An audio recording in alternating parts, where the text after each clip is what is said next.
Did you realise what you were holding? I knew it straight away. As soon as I saw it go in the net, I was like, that's torpedo. Absolutely off the charts, mate. Yeah, I will never catch a better fish than these ones. And that was just one I never thought I'd catch. It hadn't been caught for 2 years before that, and before that it hadn't been caught for 4 years. The Thinking Tackle Podcast. Welcome to the Thinking Tackle Podcast. Now, if you haven't already, please subscribe so you don't miss an episode. Today, we have the privilege of being joined by a man who has been a high-level BMX rider, big carp angler, farmer, and now hookbait guru. Nick Dunn, thank you so much for coming in, mate. Thanks for having me. How on earth do you fit big carp fishing around all of that lot?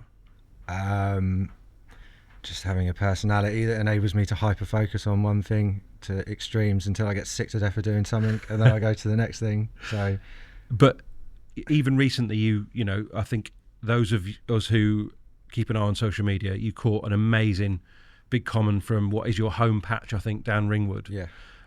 Are you able to, well, clearly you're able to fish enough to knock off beautiful target fish like that?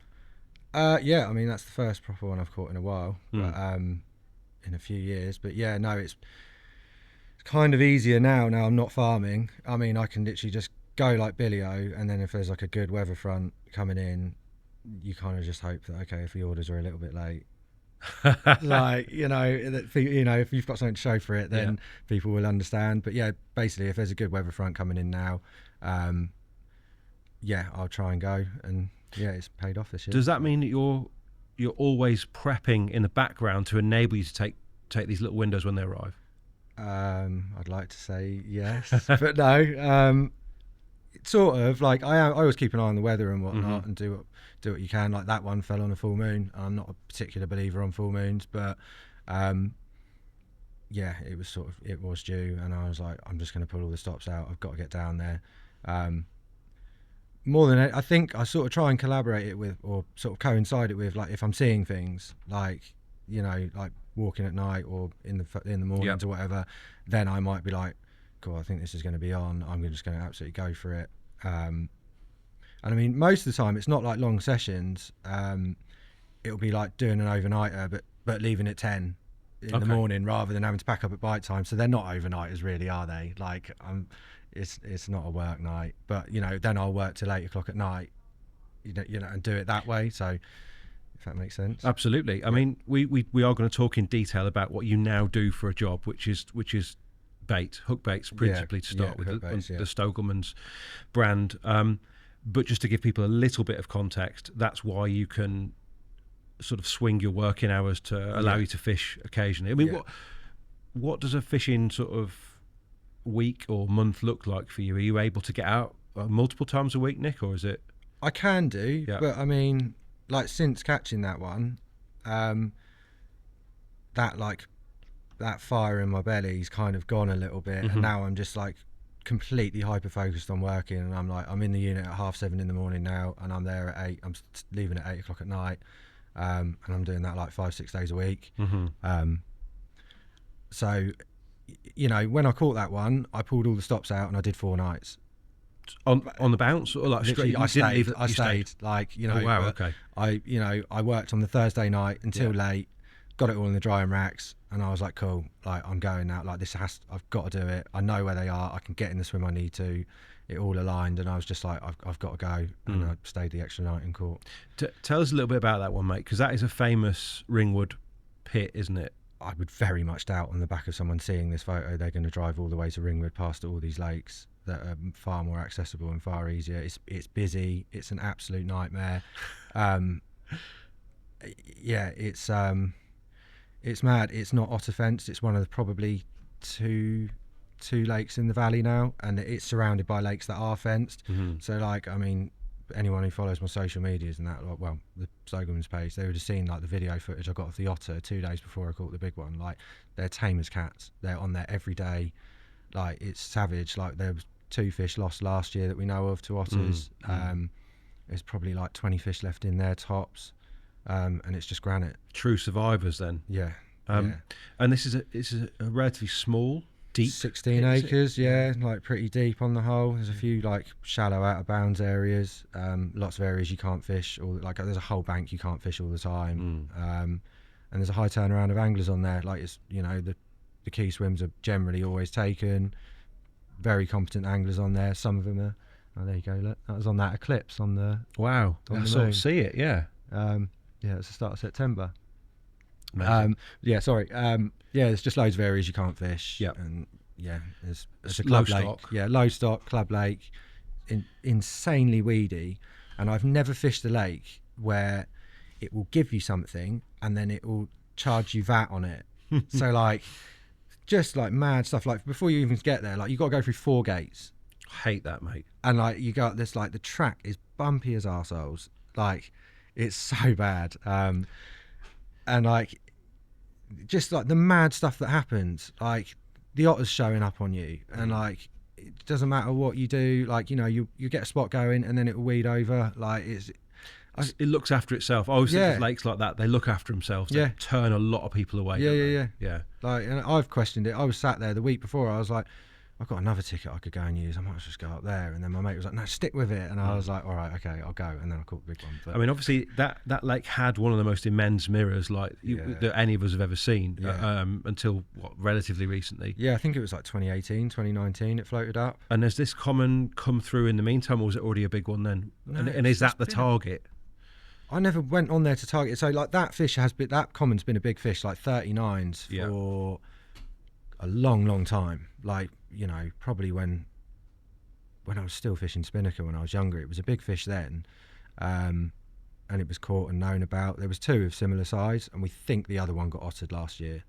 It got dragged up on the lawn of the house that's on the lake.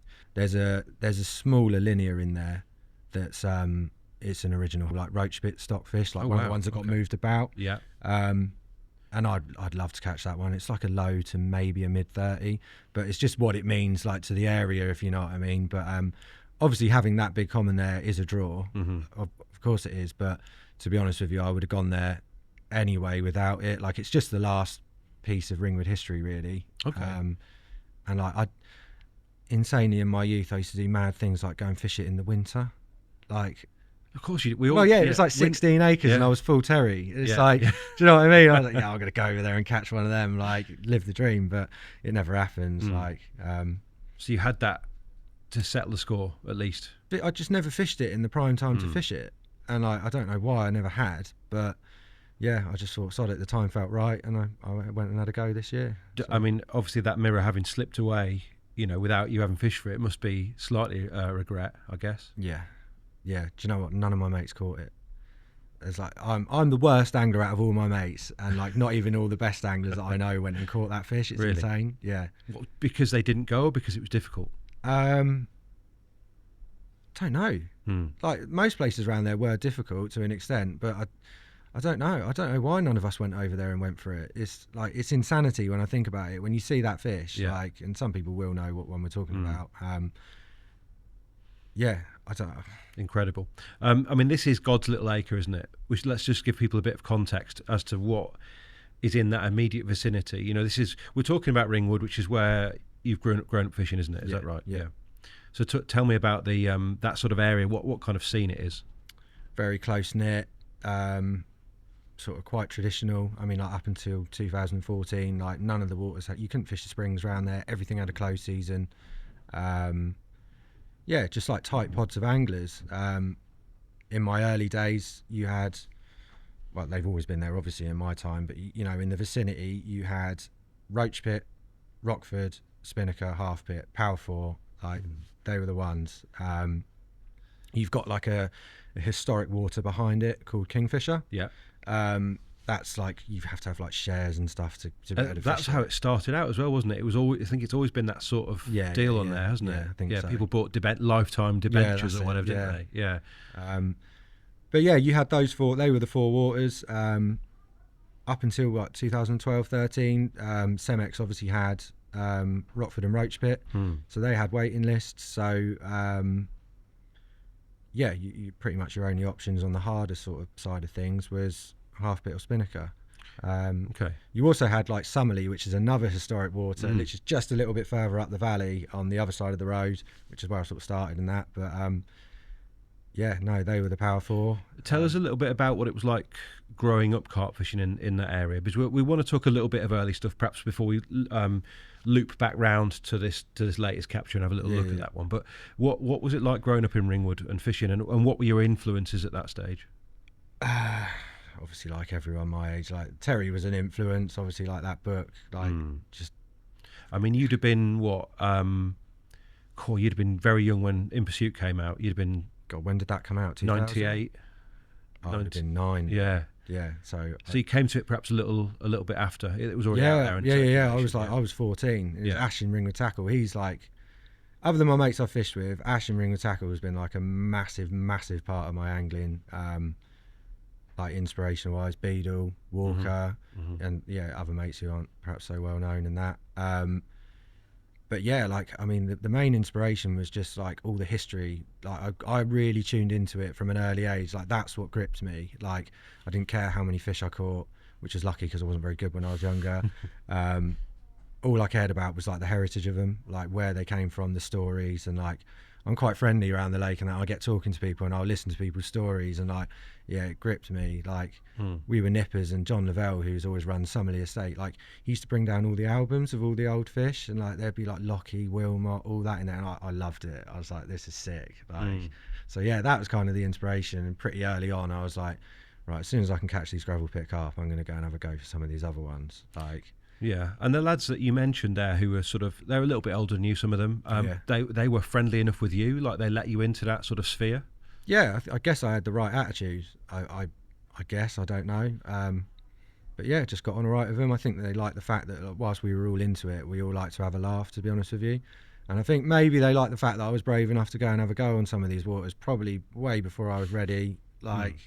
So yeah, maybe they liked a bit of that, I don't know. It always feels like somewhere that has got a big social scene as well, like what's centred around that pub, the Alice Lyle. Is that right? Yeah. The social scene was ridiculous. Like, yeah, there's probably swords of my angling that are just complete waste of time because we were just absolutely like, just being ridiculous together. Yeah, the socials were wicked. I mean, what lads reeling in, going to the pub, and then pub chucking. Reeling in. I wasn't that big on the pub, but like more nights often than not, like you'd be off your rods, like sat with like a big gang of you, and like to be fair, in my generation there was a big group of young anglers. So like every night of the week, even if you weren't fishing, there'd be someone else fishing. There was a social going on. Like it was relentless. Like you'd have like 7 or 8 people in your swim all the time. Like it was.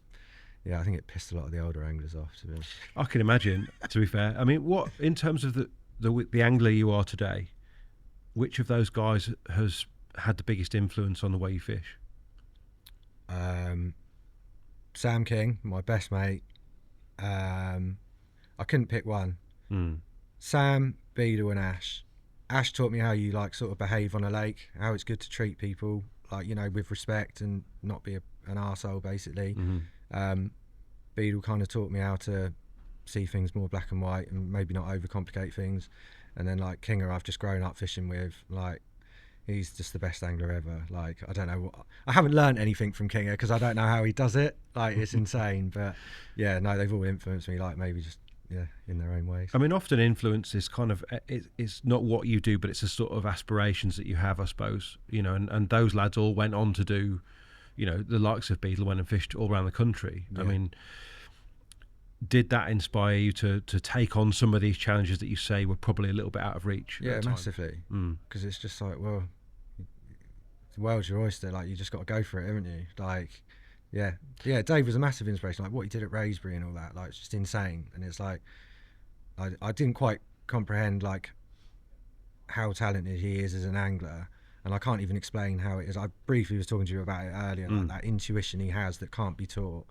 But like, certainly gave me the courage to just go for it. Like, you know, going to sort of like Ellis and whatnot. And, I mean, well, obviously we'll talk a little bit about how you washed up at the shores of Ellis, but let's stick closer to home. What were your early proving grounds as an angler, and you know, when you were sort of honing your skills? Like everyone, little farm ponds and whatnot to begin with, and then went to Summerley really struggled at Summerley, and there's so many funny stories. I had like probably a good spell of 14 months of just getting snagged up, losing everything I hooked, like, and like when I go back in time and think about it, like, I cut myself a lot more slack than I used to. I'm like my own biggest critic, and like I just thought I was terrible at angling, and I was like, we didn't get up early, like I couldn't afford, but like I couldn't afford bait. I couldn't afford like I used to put the same rigs out for weeks because like I don't come from any money at all. Like, you know, like packs of hooks would last me months, things like that. Like, but yeah. In terms of Summerley, tell us a little bit about that. It's a very famous lake in the area, isn't it? Yeah, that had a stock of old mirrors left in it and a lot of commons. I got stuck into more of the small commons than I did the bigger mirrors. All my mates caught all the big mirrors. But it was like maybe a 20-acre gravel pit, really mature, really, really snaggy. And those fish lived in the snags, and if your leads weren't clipping the snags, you pretty much weren't getting takes. So I figured out in the end my angling sort of progressed when they actually came out into the open water and fed. That was when I actually got stuck into them a little bit more. I was like, I'm not going to cast near that snag because I can't afford to snap up for the third time this weekend because I don't have any leads left. So when they did come into the open water, did you start fishing out in the open and therefore start catching them? I started snag fishing and just was completely out of my depth and just like was just really losing everything. But the moment was like, I'm going to start in the open water now. Yeah. Because I was like, I'm not catching these fish. Like, it's not going well for me. Like, I'm gonna, like, you know, hone my craft a bit, start properly feature finding, spotting out, and then it sort of that turned it all around for me, to be honest with you. Really? So, what kind of and are these heavily featured pits, the likes of Summerley, or? Not like, they weren't like egg boxes, but there was like the odd feature here and there. But yeah, as soon as I got to grips with like fishing over the backs of the bars and like on the tops of the humps, like, you know, that was for me, that was the game changer. And you say spodding, was this like, presumably not boilie at this stage? Yeah. But you were investing in bait then? Yeah, I was using hemp as well and pigeon conditioner. But yeah, I would have been using boilie. I did used to buy bags from CC Moore back in the day. Really very strong in that area, weren't they? Always have been, I suppose. Yeah. It's only half an hour down the road. So No, I was using that. I think it was the Odyssey, wasn't it? Odyssey Triple X. It was a session before it was called Odyssey. Was it? And I used to get bags of that. Yeah. Were you influenced by Phil Buckley and Alan Welch on the LCC? Well, they came a little bit later on down the road, didn't they? But yeah, massively. Who wasn't? They were ahead of the game, mate. Yeah, they invented absolutely. podcasting, essentially. They invented them pretty much pre-YouTube, aren't they, as well? Yeah, mad. Definitely. Have we got any photos from somebody? Did you put any in? Yeah, I did. Let's have a little look. In the early days, I've lost most of my photos. So yeah, we will. For those, this is a little bit of a glimpse behind the fourth wall here. Nick was up until like 2 o'clock last night. At 2:30 this morning. 2 o'clock this morning and left at 5:30. Yeah, and I've got to shout out Chappers because I turned up at his house at 10 o'clock last night with 3 rusty, honestly rusty laptops. They'd been in my shed for like 15 years, and he pulled them apart and got all the hard drives out. Got the hard drives out, and we found some photos. So that's a photo I took last year of like the first ticket I ever had, like on a little pit called Camphor Ponds. It's lovely, isn't it? It runs right by the Stour. It's beautiful. It's an old gravel pit, but it's really silted up now. But I think I caught like 100 fish out of there one year in my summer holidays. They were little tiddly commons, but I caught a 14-pound lever, and I caught a 14-pound linear out of there. And that was the highlight of it. And there was always like, it was one of those first waters when there's always like the rumours of the 20s. And but like I waded for them and never got anything bigger than like 14-pound. There you go. It's a classic old Summerley one. So that's like, my hands are so cold, I had no idea where I was holding it. That's like December or January, probably like 2005 or 6. And is that what they generally look like, the big Summerley mirrors? Are they deep? I always remember some of them quite Italian-y looking. Yeah, things. Do you know what? My first 30 was the Fag Packet, which is an old Italian one. Right. I can't find any decent photos of it. Were you hoping last night might have turned them up? Yeah. Yeah, it's my acne phase as well. And like in the photo, I've just got like the biggest white spot. Oh, amazing! It's so good. Yeah. What's this one? That's the Dangler. That was in November. Yeah, see, that's the big one. Is it really? Echo badge shining in. I was going to say, like, that's like Chili's love child. Yeah. Yeah, like you look like maybe like a young Dave Elliott there with the ESP hat on there. Thanks, mate. Yeah. That's the intention. Yeah. Yeah, but what were you thinking with the Echo badge? Like, was it just... Was that so cult and try hard? Like it was like, you know, there was that whole. It was a real push at the time, wasn't it? Yeah. It was like, well, actually, yeah, I do really like this thing, and if there is this risk from all these imports, which there is, it's proven now. You know, we should talk us through this one. Which one's that? I don't know what's going on. Oh, that's on a social. That's me and do you remember Alexi Bygrave? Yeah. That we must have been like 15 or something. We were at Chard Reservoir.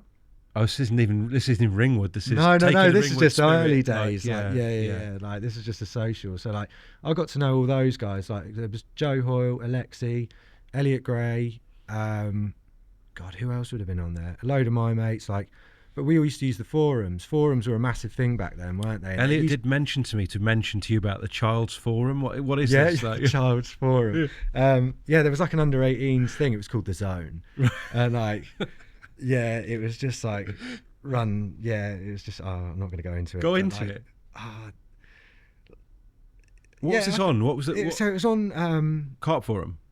No, I didn't like Carp Forum. Didn't like Cemex Forum. Didn't like Carp Forum. Still don't. It was on carpforums.co.uk, I think. Right. And like, yeah, it was just this under 18s page. Like, so it was like a safe space, I guess. And like, yeah, you just had like there's probably only like 20 of us on there, but like people just putting up all these photos and chatting rubbish and like, yeah. And this was a social as a result of that. Yeah. I met Joe and Alexi through that, and they were only like an hour down the road. And my mate Adam, he was the first one he could drive, and we were like, right, we're going to Chard Reservoir for a social. So, but they used to put on these, they used to do these like matches and stuff. And yeah, like there was like an old savvy, one of the legends right there. What was his name? Alan Bradley, I think his name was. Yeah. He like arranged like all these like superstar like mentors for the weekend. Really? Yeah, we went up to Brasenose, and I think it was all paid for, everything. And we had like Lewis Reed was mine and Kinger's mentor for the weekend. Who else was there? I really can't remember. There was loads of really sound old boys who were just actually trying to give something back to the sport, and it was actually lovely. And like Tell turned up and did the prize giving. There's this big like group photo of us with Terry, like with all our prizes and that. It was wicked. In fact, Dovey actually turned up. Right. He must have been young, because we were like 14, 15. I don't know how old he is, but he turned up, and the first thing he said to me, and I always remember this, he was like, "Why have you got skate shoes on?" Right. "Are you a skater?" I was like, "Oh, I'm a BMXer." And I was like, "Why have you got white trainers on? Are you a runner?" Like, I don't know why, it's always stuck with me. He won't remember it, but yeah, no, it was mad. It was a cool experience. I mean, like pre-social media, digital sort of gathering. This is this is what happened before like Facebook and the Instagram, TikTok, isn't it? So I tell you what, as well, I went on the Carp Addict workshop weekend as well, and we got like a free tutorial from Terry Edmonds. Yeah. There was like a bait making class with Kev Reynolds, I think his name was. Pucker Baits, I think it was. Neil Hubbard did this feature finding thing, teaching you about like feature finding, dragging the lead with you, like insane. It was so good. Like these people really actually cared, and it was cool. And I remember meeting Tom Maker there, and he caught like 15 fish in a weekend, and I was like, how the hell has he done that? Like everyone else blanked. Like, it was insane. So must have been quite good to have had that kind of nurturing in terms of at least the group of lads you had around you, like sharing your kind of ideas and development, if you like. Yeah, definitely. Did it actually help, or was it just a little waffle? So. Like, I don't really know. Like, I like for me, like my fishing didn't turn around until I got a part-time job and I could afford to buy hooks and better bait and things like that. So that's when it all changed for me, and I was like, okay, I wasn't doing that much wrong. I was just a bit off. You know. But no one put you straight on that, other than yourself, in the end. Yeah, I think I just figured a few things out. I've always been like quite stubborn, and I just do things my way, and I'm like quite blinkered, and I can't see the wood for the trees sometimes. And I think, but sometimes your way aligns with what's needed to be done, and you batter it probably. Yeah. Most. So. Talk to me about having the balls to go to somewhere like Spinnaker then, because that was, that must have been like, I don't know, like the pinnacle of what you could do around there. In my eyes, it was, yeah, massively, definitely. I essentially, so like, I will explain it. So Christchurch owned, well, they had the fishing rights on Spinnaker, which they still do, and they had Summerley at the time, which is now a syndicate. So you'd pay your money every year, your subscription, but you had to pay for every individual night, and you had to go into Ringwood Tackle and get your ticket. So it was an absolute nightmare. I think Summerley put the lease up on the lake so much that by the end of my fishing on there, when I just got to grips with it and was catching a few, like every night became £7, like on top of your money. So it was like 20 quid on tickets every weekend, and I was like, I can't afford that. And Spinnaker was like £2.50 a night, and I was like, well, sod it. Like, okay, I've worked out how to catch these fish. I can carry on going through them until I get lucky enough to catch some more of these mirrors, or I can just go to Spinnaker, which is clear, weedy. I'm definitely going to learn a lot more. So what I did was, you had to be 18 to fish it at night.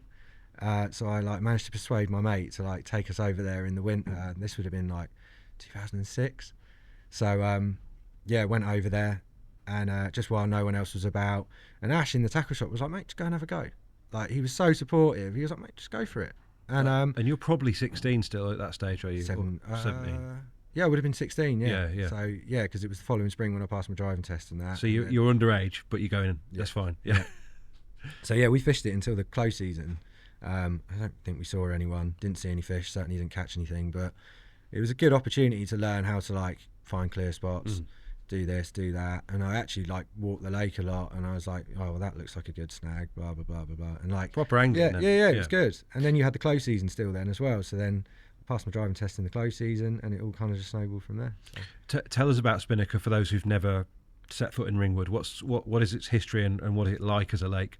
So I think it was dug probably in the 60s. It's big, isn't it? Yeah, 54 acres. So all those lakes are actually on the site where RAF Ibsley was, which was, there we go. Another really, you do like an atmospheric sort of, is that dusk? Or is it dawn? I haven't seen that photo until last night for probably 15 years. Yeah. I did so many nights in that swim and never caught a thing. Oh, really? It was just the best looking swim ever. Isn't it? And yeah, I lost one in there once, and that was it. I've gone off topic. So. No, it's fine. We were just talking about what Spinnaker is. So it's 54 acres, dug in the 60s. It was dredged in 87, and they obviously, I've just said they dredged it, so it then became just a uniform 14-foot bowl. So of the 54 acres, you can fish 3 banks of it, and then you've just got a really long bank with all the sailing club and that on it, which forms an out of bounds. So naturally, because of the way it is, it's quite round. There's a mass of out of bounds that you can't reach. I would say when I was on there was probably 60 to 70 fish.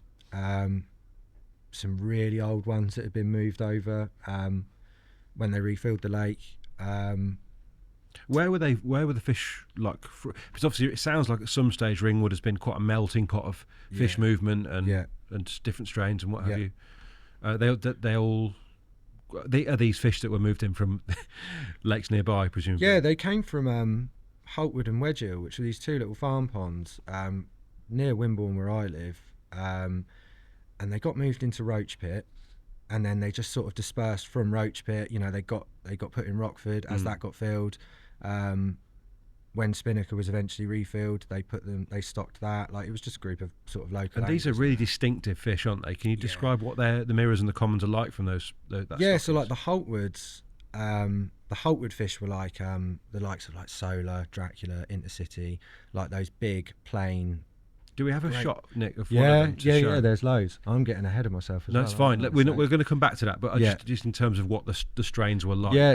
So the Holtwoods, there we go. That's a Holtwood. So you've got like this big, like sort of prehistoric scales on the ridge of its back, and huge like, fins. And like single scales like up near the gill breakers and that. Like, big old fins on them, just mega. Like, you know, some of them were slate grey, some of them were like buttery yellow, and that, like, they were mega fish. And then like the Holtwood, the Wedgehill fish, they were the more scaly ones. So like more of the ones that you'd be familiar with, like Shawns, that kind of thing. I would say they are definitely Wedgehill. Do we have one of those maybe? Perhaps we. What about these commons though? But we don't blow that one, because that's going to be the They were so Spinnaker actually got another stocking. It got stocked from Sutton Bingham Reservoir down in Somerset, and I can't remember. There was a poundage of fish put in there. and there was like these little zip linears. That would be a, I would say that would be a wedge heel type one. Yeah. I mean, for anyone sort of familiar, I mean, that was in Spinnaker. It would have been moved in from Roach Pit, and that, if you put a photo up of barbs that used to be in Roach, like they must have been like the egg next to each other. Like wicked old carp, lovely colours on them. But I mean, some of the wedge heel ones were ridiculously scaly. Like they were incredible. And there were some of those in Spinnaker too.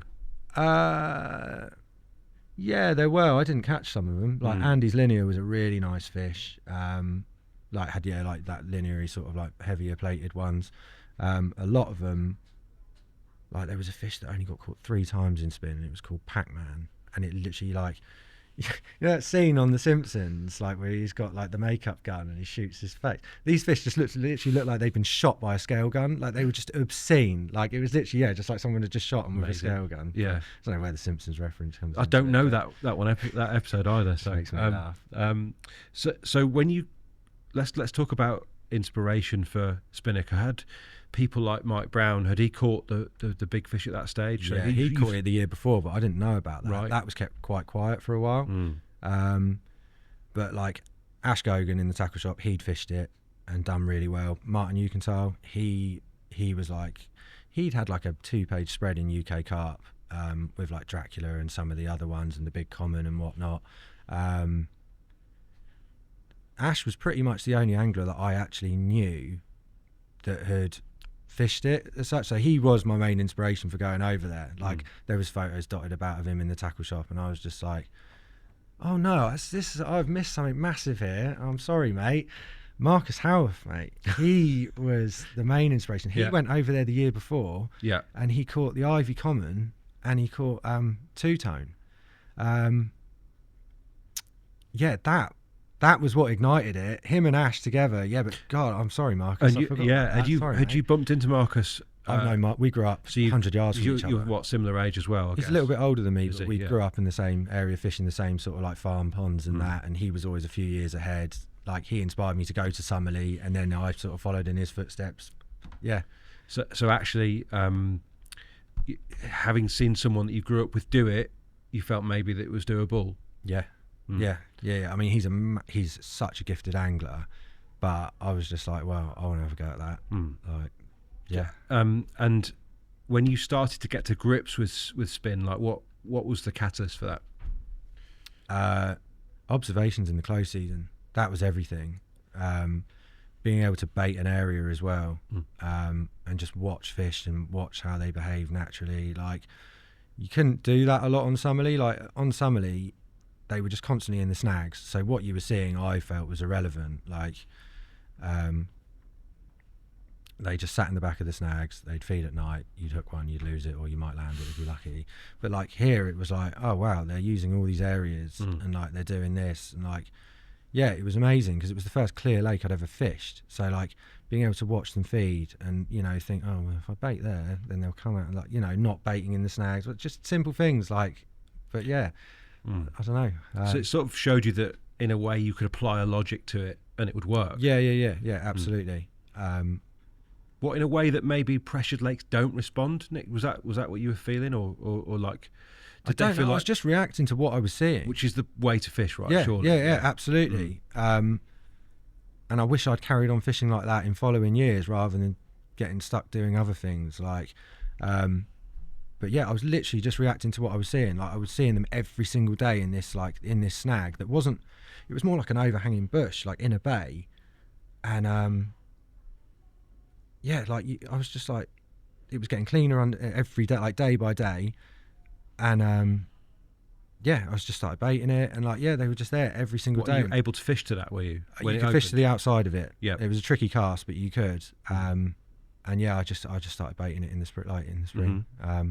So, and you had that whole close season anticipation side of things, presumably then to look forward to the off. Yeah. Do you remember what it was like leading up to the off? Yeah, it was really exciting. There was like an electric atmosphere. You did like a draw for the swims in the car park. It was a right. And were there many lads having a go, or did it keep people away? Yeah, John Perkins Jr. I remember. There was Carl Davis, who was Marcus's best mate. He was on for the opening night. So there was loads of people on, and there was 2 or 3 of my mates came on with me as well. So yeah, it was electric because you didn't know if you were going to get the swim you baited, and like it just had that feel that is now it's gone now, isn't it? Like I can't even explain it, but like everyone like drew the swim, got set up, went to the pub, came back absolutely levered. Got out. And did you get the swim? No, I didn't. Do you know what? I was really hesitant about fishing it. Like, I don't know why. I was like, it's not ready yet. It's not ready yet. It's not ready yet. And I didn't actually fish the spot until July. So 2 weeks into the open season, I managed to catch my first 2 fish round in a swim called Suicide on like a fresh wind. Sorry, I caught 3 fish and lost one that trip actually. Wow. It's an area where they would just start though. Yeah. Like it took like it was basically took me 2 weeks to get them. And I was still baiting that swim, and like that's like extra carpy. Like you're baiting it and you're not even fishing it yet. Yeah, it was unintentional. It was fear. I was just so scared that I was going to ruin the spot. And it's like, yeah, that was a recurring thing for a bit in fishing with me. Like, oh, it's not ready yet. It's not ready yet. And it's like now I'm just like, let's fish there. I'm going to fish it now. Like, yeah. So those first 3 that you had were significant. Yeah. So what I didn't say earlier, like, and it's probably quite hard to follow anyway, but when they drained the lake in '87, they found 5 original fish in there. You had one called, so you had the tuna, which is still alive now. You had Torpedo, the parrot, one which became known as the ivy scaly or Wiggy's fish, and there was another one, and I can't think what that one's called. Someone's shouting it at the screen, mate. So it'd be fine. Ash is literally, and the first one I caught was one of these originals. So that got moved into Roach Pit, and then the boys moved that one and the originals back in. There we go, Torpedo. I mean, mate, I saw this before. I've never seen that fish before. If I have, I don't recall, but absolutely off the charts, mate. Yeah, I will never catch a better fish than these ones. Did you realise what you were holding? I knew it straight away. As soon as I saw it go in the net, I was like, that's Torpedo. Yeah. Like, because the other thing as well is Ash in the tackle shop had it was called the File, and it was like numerous prints of all the captures over the years, and this file was like that fat. So like Ash had lent me it. He's like, I've never lent this to anyone. Like, guard it with your life. And like I had literally sat there and just studied these photos, and I'd actually seen this one under the Sulcan tree, which is where I was baiting in that bay. So I'd seen this one all spring. So yeah, I knew which one it was. Do you think though that you knew how good a fish it was even at that early stage? Yeah, 100%. I knew that, like, I honestly I can say like I knew, but they've still got more special as the years go on. Like, and we don't know where these fish came from. People spread the L word about. I'm not going to say it. I don't think they are. I don't know where they came from. It's a mystery, and I love that. Yeah, just for people who are listening, can you describe that to us, that carp? It's a torpedo. It's just leathery. Leathery, like red, orange, like just like tiny little scales. Like strange, they are unique almost. You don't see many like that, do you? No, and its brother, the parrot, looked like it, but had a little twisted mouth and slightly bigger scales up it, and it was slightly more grey, but same shape. I mean, the tail on it, mate, as well. Mate. Insane. Yeah. And then the next one I caught was the top one, so two scales. Yeah. Right. So yeah, I caught that. Very different carp. Yeah. Mate, you've gone high grade, like early doors. Spoiled. Yeah. Spoiled. Look at it. Again, giant fins. The pecks on some of these fish are a giant, aren't they? Yeah. He was massive boy. Like, that was a scrap from hell. Like, Torpedo just came in like a dog on a lead, but that one, like, I thought I actually caught. I thought it was either that one or I thought it was Intercity, because I was out in the water playing it and I got a good look at it. It swam past me and the water was tap clear, and I was like, oh my god! I could just see those big old scales on the back. I was like, that's going to be one of the big ones.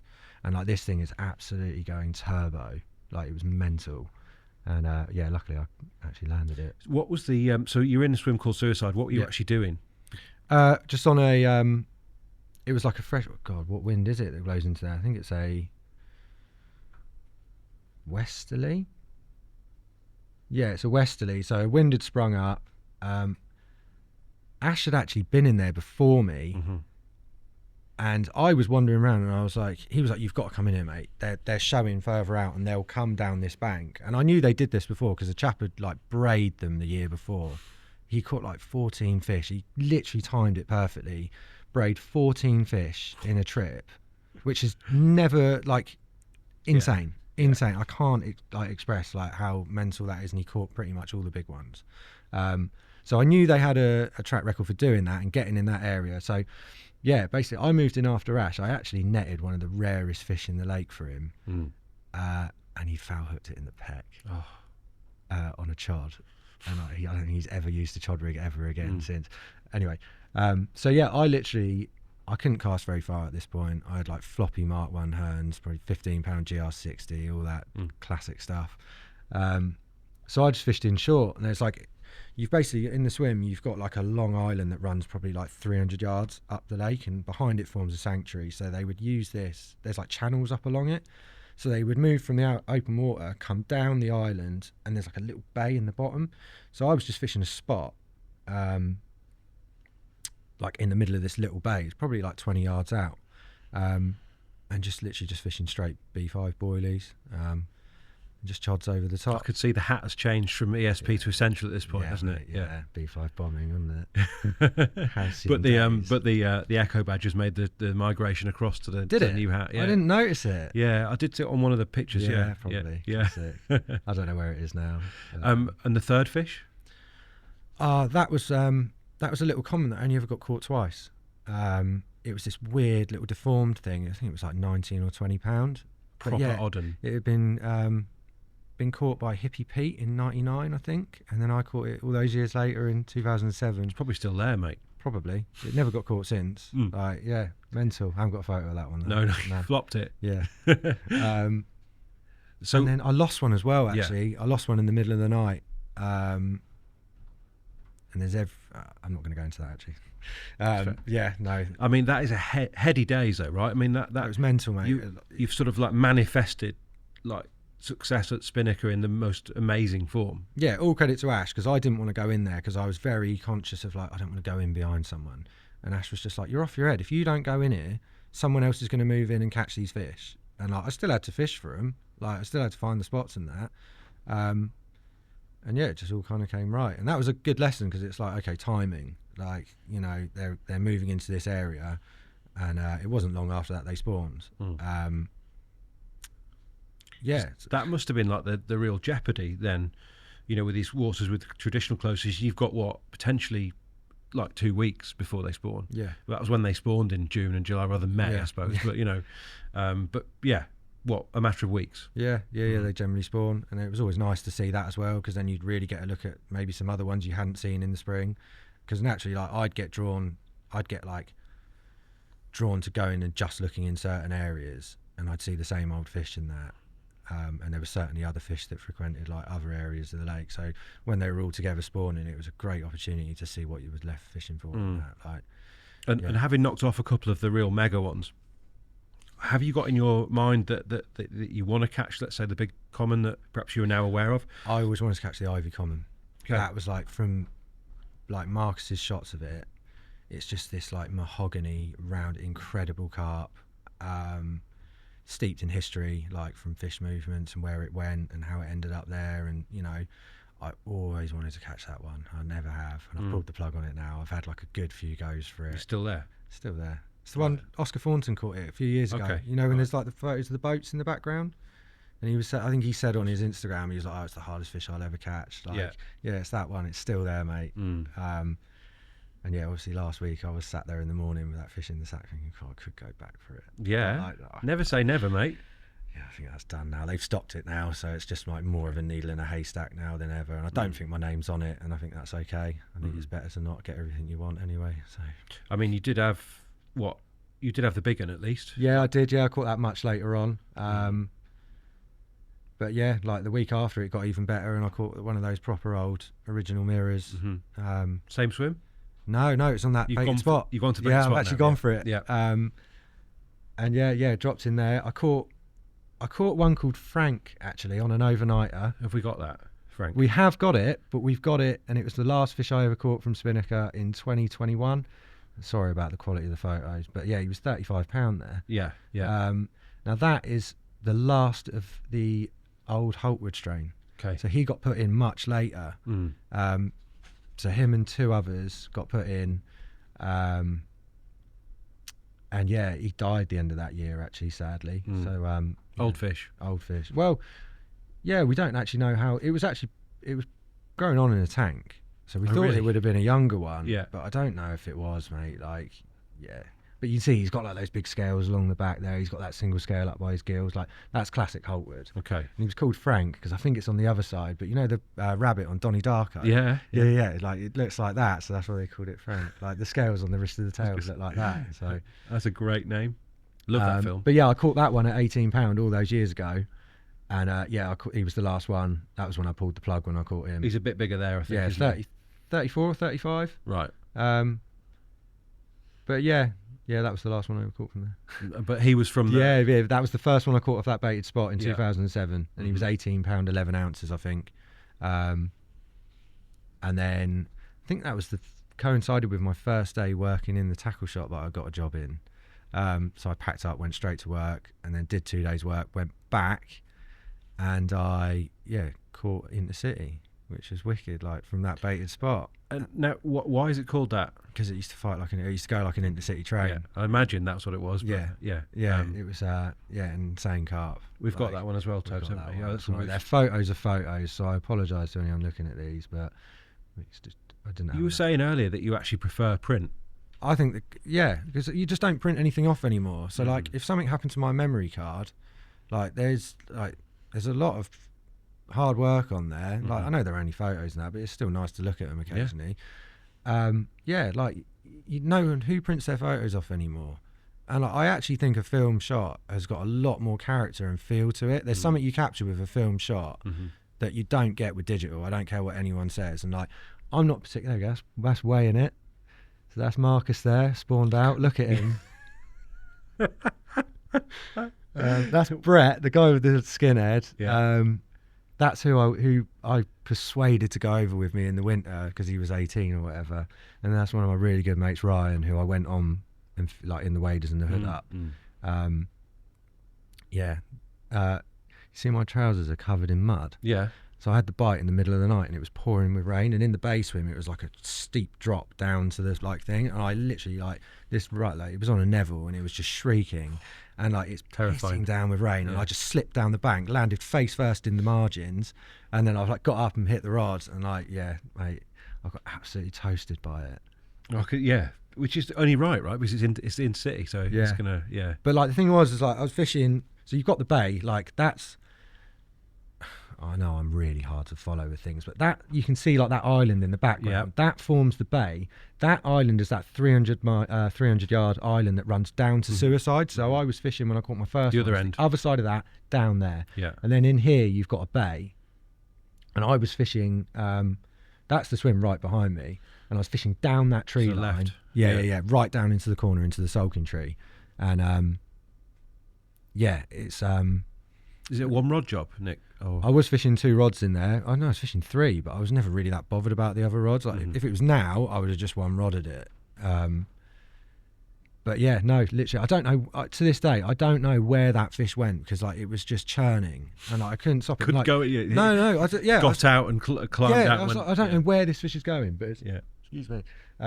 It was going somewhere, and like I honestly, I think I probably had that on. Oh my god. I had it on for probably about 40 minutes. I mean, I've got no idea, but it felt that long. It went round the bay 3 times. Mate, it just like, I'd get it back to a certain point and then it would just flat rod me again, and it would just go. And like, you couldn't do anything with it. And I was just like, I'm just going to let it go. Like, I can't do anything else. Like, it was literally flat rodding me. And then, I managed to net it. Shouted Dracula, because I thought it was Dracula, because I didn't have a head torch. Yeah. Like, and then, sacked it up. Luckily, no one heard. Dave Bull heard. Oh, did he? Dave Bull heard. He ribbed me for that for years. Bless him. But ran around and got Ryan and my other mate who were up on the point. And where did Marcus appear from? Was he not? Is he still fishing spin at this stage? On and off. I think he might have been fishing Nutsy. That's his Nutsy outfit. Okay. I remember that Billabong hat from his Nutsy photos. But he was the only one who had a decent camera. Right. like we didn't have digital cameras. Marcus had a really good film shot, so if you caught a good one, you're like, ring it, Marcus. Yeah. Like, so yeah, he made his way down. And, how big was it, mate? 42.6. Wow, big as well. Mega, mega. Do we pop the shot up again, Tobes? Intercity. There we go. So I was just laughing at the name of that. Yeah, I mean, mate, it's got all the sort of hardware to do you, hasn't it? The fins on that, and, you know. Yeah, it got caught again in August after I caught it, and then it never got caught again. We never saw it. Really? That was the story. That's like the main weird thing with Spinnaker, is there is a countless list of big ones that went missing and just never got caught again. We never found them. Like, you just stop seeing them, and they disappear. And like, to further confuse everyone, beyond the bay and behind that long island that goes down to Suicide, it's really annoying. I've got a really beautiful aerial shot of Ringwoods. Tobes can get it. Oh, Google Earth it, mate. There's like there's a sanctuary area, so you were never allowed to fish it. And that was always an amazing viewing point. That's the first place I ever saw the big common, actually. It was like sat in the floating weed. But it had all these like channels and that the fish could use to get into it. But what happened over time was like there's this invasive species of weed that's completely overtaken the whole sanctuary, and it's like I've gone in and we were going to try and clear it, and you can't. Like, you pull it and it's like that thick, it all floats. The lake bed underneath it is rancid. It's no light at all, just all nothing. anoxic. Yeah. And like, my theory is, and I've had plenty of theories in my time, I could be wrong, I just wonder whether these fish get old, they get sick, it's a harsh winter, we'll just go in there, and I just don't think they come out. I have a theory that there's a graveyard of all the old big ones in there. Yeah, there's not a chance that they were pinched or anything like that. So no, I mean, it's hard enough to catch them, right? You know, like I said, we knew everyone who was on there as well. So yeah. What's the road? What could we look at quickly to get into that map? Snails Lane, Ringwood. Yeah, go on, Toast. He's usually pretty good at finding these. Yeah, I think it's like could it be? I don't know. I've seen there's a non-native weed, I think, called crassula, which is really, really aggressive. Yeah, it could be that sort of thing. It looks like a football pitch. Yeah, it's insane, and that they just stopped getting in there in the end. Look at it, mate. Blashford Lake, that's the one. There you go. You can see it all. So that's all connected. Like, literally left of the cursor, you see those two like pea green areas. Oh yeah. That's the old that's sanctuary. The island there. Yeah. So like, I want to stand up and point it. I'm not going to. So like, the bay swim is up above where the cursor is, like where it bays round. Yeah, pretty much around there somewhere, like to the right. Yeah. Fishing right down into and then Suicide's down the bottom, and then that's the sanctuary in there. Basically, you see where it's like the pea green ones. Yeah, and that's just weed on the surface. They still like that. It never gets out into the main lake. No, but they said like if that, I think the EA or whoever it is who came into it, and they were like, if that was a shallow lake, it would like overtake the whole place, and it would just be game over. Yeah. And thankfully, it's just in the sanctuary, but it's a shame because I think that kind of changed the dynamic of the lake. Because that's also worth noting. Like, the boys who fished it before us would do really well fishing particle and that. At 80 yards and that. And by the time we got there, like, they would just live out in what we used to call the Bermuda Triangle, like that far side of that bigger dot island, like round island, not dot island, but yeah, like their home was just out there in front of the sailing club. Yeah, they love a sailing club, don't they? Fish. So. Yeah, they just love being. Yeah, they just love being places they're not just going to get molested. And in terms of like swims that can access that, where's your nearest shout? Nothing can get to. Boatyard, top corner of the sailing club. No, left. That's it. So you had that swim there, and then you had, if you come down the bottom of the sailing club, that's it. Down. Go halfway on that little bottom bank. Keep going round. That's it. There. That was the last swim. So there's a lot of water that you just cannot get. I mean, did that push people towards illicit manoeuvres? Yeah. And I wasn't clued up. I was innocent at this point. Like, I was young. But there were anglers who'd been about at this point, and it was fair play to them. Like, you'd carve up, wouldn't you? They did, mate. Right. Absolutely caught some of the rarest fish in there, and caught a lot of them. So they were safe out there. They were getting fed out there. And that's no wonder it was granite then for everyone else. Talk to us about the remaining highlights from Spinnaker, then we'll sort of wrap that section. I got banned that year. Right. I got banned after catching that big one for being on that little days only pit. Okay. And I was there after hours, but I wasn't actually fishing. I was sat in the car park being an idiot. I think we'd fished the little lake next door, and we were letting the nets dry out or something, and the bailiffs turned up. It looked a bit like you'd fished. Yeah. We weren't. Like, we were literally just leaving 10 minutes after time, and the bailiff banned me. I went back the next year, tried to repeat what I'd done in the bay. Got my spot soaps. Mm-hmm. Oh, really? Shout out to whoever did that. Yeah. Yeah, that was pretty savage, to be honest with you. What does that feel like? Because presumably you're not someone who goes around cultivating any kind of bad feeling. So try not to. Do you think they were just worried that you were going to do it again? Like, have a good... yeah, possibly, maybe. I think there were certainly like bailiffs on there at the time who were going through some horrendous things in their life, and like now I'm older, I don't hold any grudge for it, because like we were all there having a laugh. I'd caught some fish. They probably used that as their escape, and I just like, there's no hard feeling anymore. It is what it is. Like, I don't judge them for it, and I just think that perhaps whoever did it probably wasn't dealing with some other shit in his life. Not happy. Like, yeah. And it is what it is. That's fair.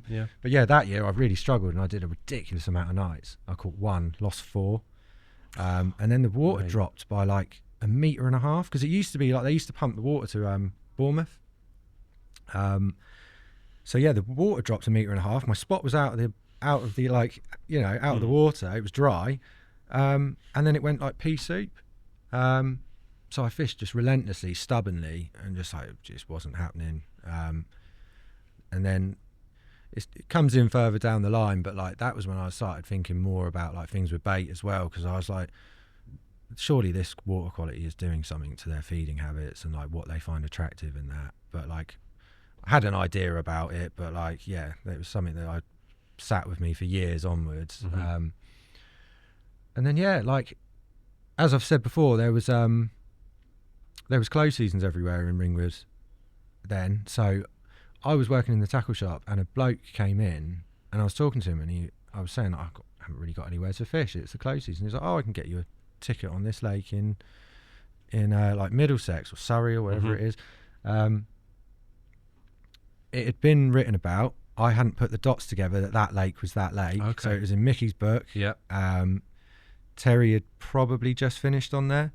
And yeah, I literally managed to get a ticket on there, and it took me like, it wasn't until Beadle was like, yeah, that's where that one lives, you idiot. And I was like, oh my God, like, I was obsessed with the Kingsmead fish at this point, like that. It was just insane, wasn't it? It was like the closest thing to basil you could get, I guess. Not many good pictures, you know, like the James Parry pictures were about, weren't they? I think ones, 50-pounder, like but like, yeah, it was more that the fact he was like, oh, you can use boats on there, and I was like, I'm having a bit of that, because I wanted to go to Raysbury, but I'd missed the boat. All those original ones were gone.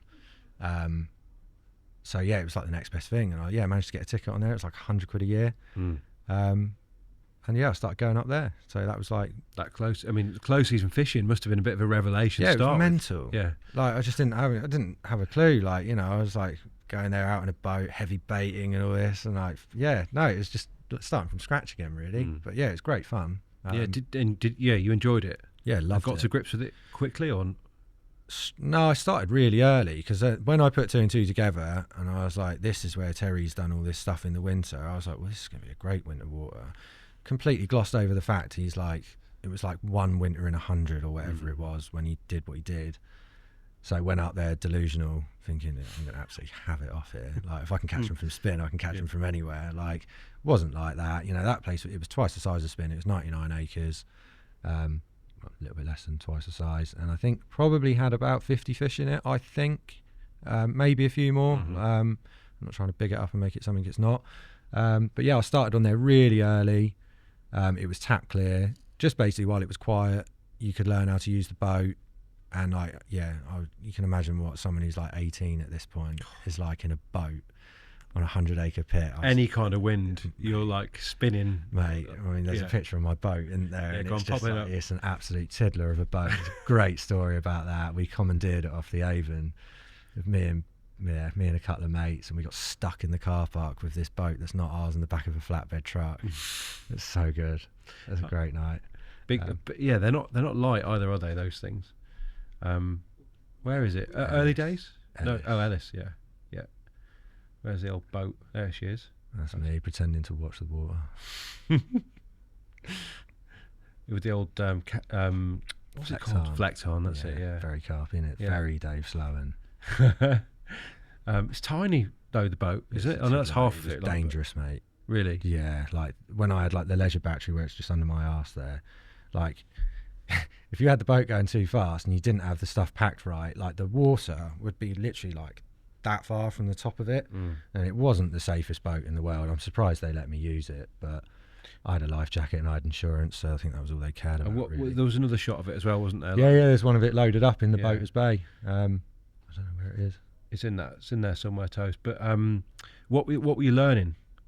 Not as much as I should have done. HMS Pride Taker. Yeah, Pride Taker. There she is. I was learning a lot because I was looking at the water was absolutely horrible there. Carpy boat, mate. Yeah, it was a hell of a carpy boat. I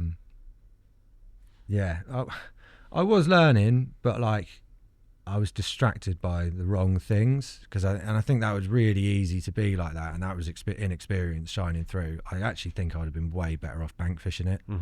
And the likes of Ben Laker and Bennett and that a couple of years later really highlighted that to me, because there were just certain areas I just wasn't even looking, like the lagoon. The Kingsmead fish lived in the lagoon and I never fished it. Like, I know it's like hindsight's 20/20 and that, but I was just so obsessed with boat fishing and literally having the most fun ever. Isn't it? Yeah, it's great. Like, and I just got completely shook up, basically, boat fishing. But your first bite does yield a big one, right? Yeah. Basically, I reckon I did probably 6 trips. Sorry, 6 weeks, 7 weeks, something like that. And I would work Tuesday to Saturday in the tackle shop. You could only do 2 nights a week, was it? No, I used to do Wednesday to Saturday in the tackle shop. I'd drive there first thing Sunday morning, get there, set up wherever I thought I was going to fish, and I did that for weeks, and it was freezing cold, and it was just awful. Nothing was happening. It was bitterly cold. I think I didn't really know who Alan Welch was, but he was there and he was just walking relentlessly. But very few people were fishing. Because they weren't mad, probably, mate, to be fair. They were waiting for sightings, I suppose, weren't they? Yeah. But I was like, I've got to do this, haven't I? Like, I've got this ticket, I've got a boat, I'm just going to come up here. So I used to strap that boat on the roof of my old Astrovan every week and fly up to Ellis. And it was literally May. And there was a bit of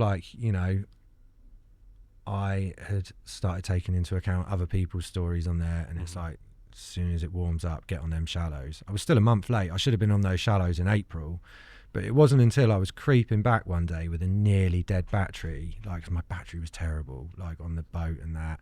And I was like creeping in down the causeway bank. No one was there. And I saw fish.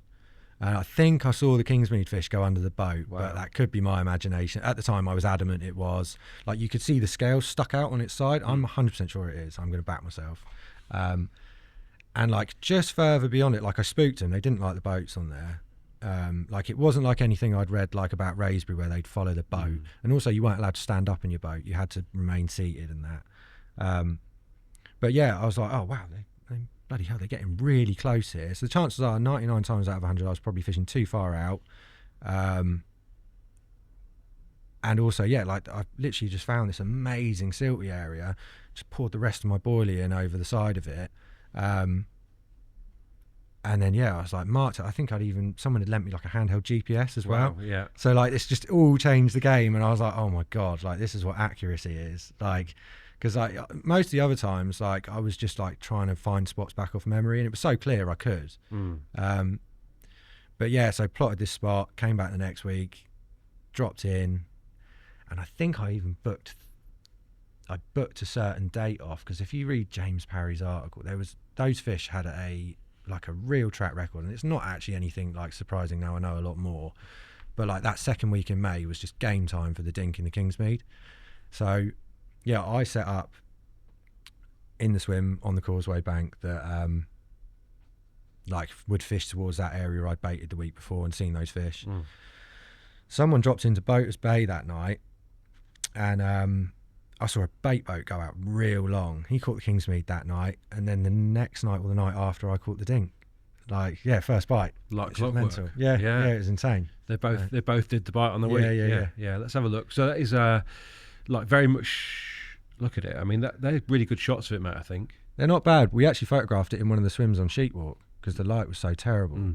I'm in my Eastern That'd Europe. confuse someone randomly walking through. I remember having it on the mat, and I looked at Ryan and I was like, imagine if it flapped and went back in Sheepwalk. But yeah, I was in my Eastern European phase as well. Look at that. That's nice, isn't it? The old buzz cut. Yeah, I like it. Practical, mate. Yeah.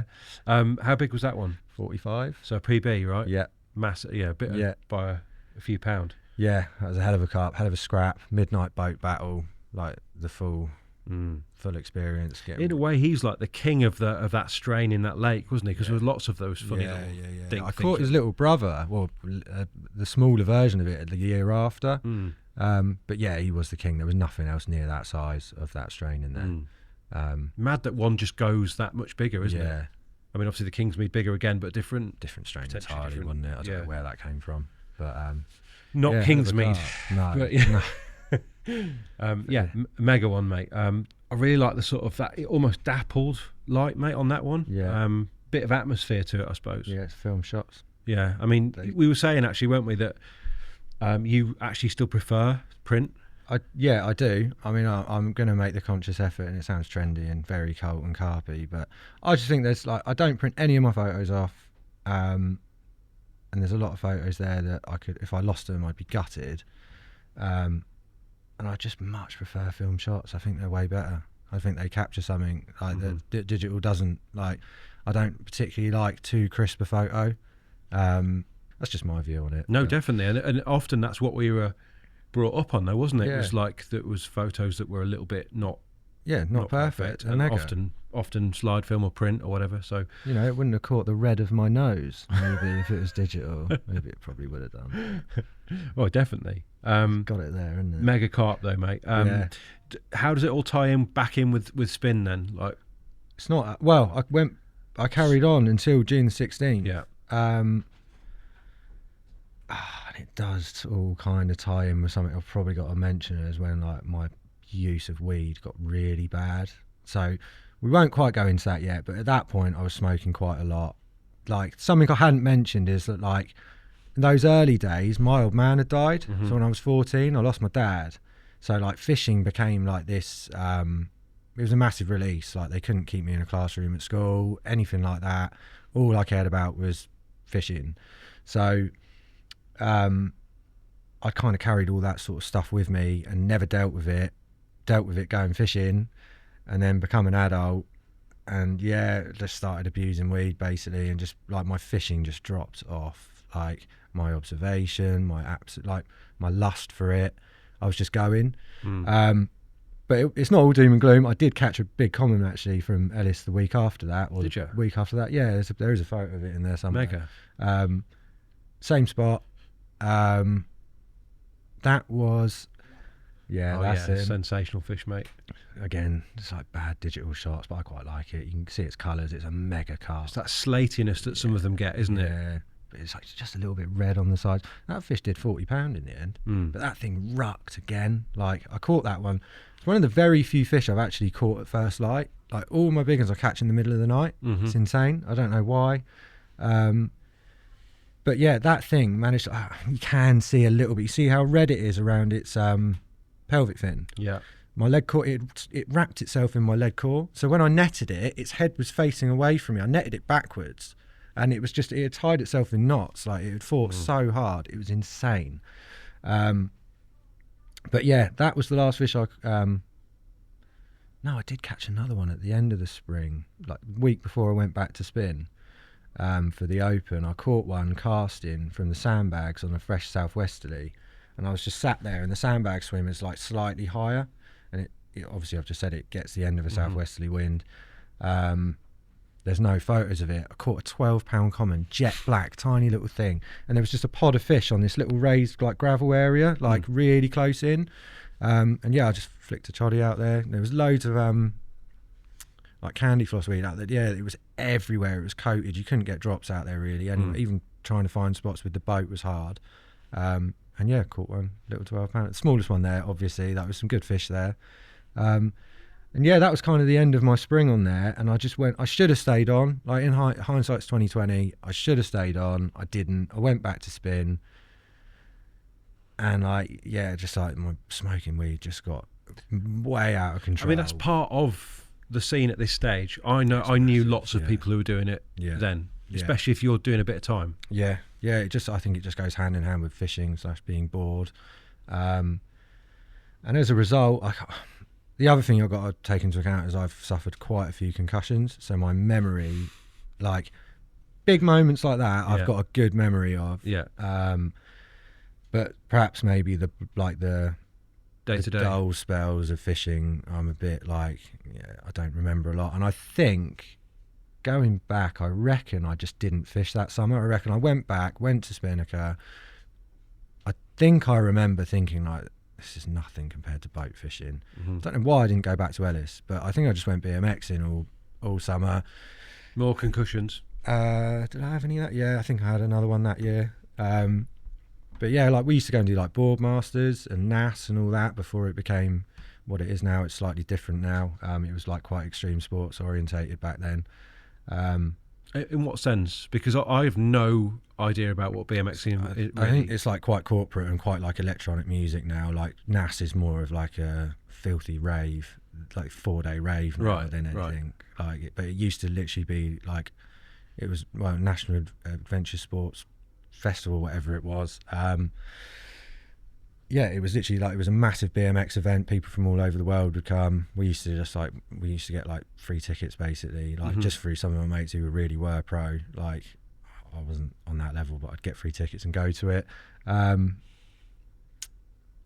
yeah, that was kind of how like I just spent the rest of those years like riding the trails, riding BMX. And what did that give to you? What does BMXing bring to you? Like why were you so equally as kind of into that as fishing? I rode BMX before I fished. So as a kid, like, and I rode BMX like even on the farm before I moved to Dorset, because I grew up in Sussex anyway. It doesn't matter, but like yeah, there we go.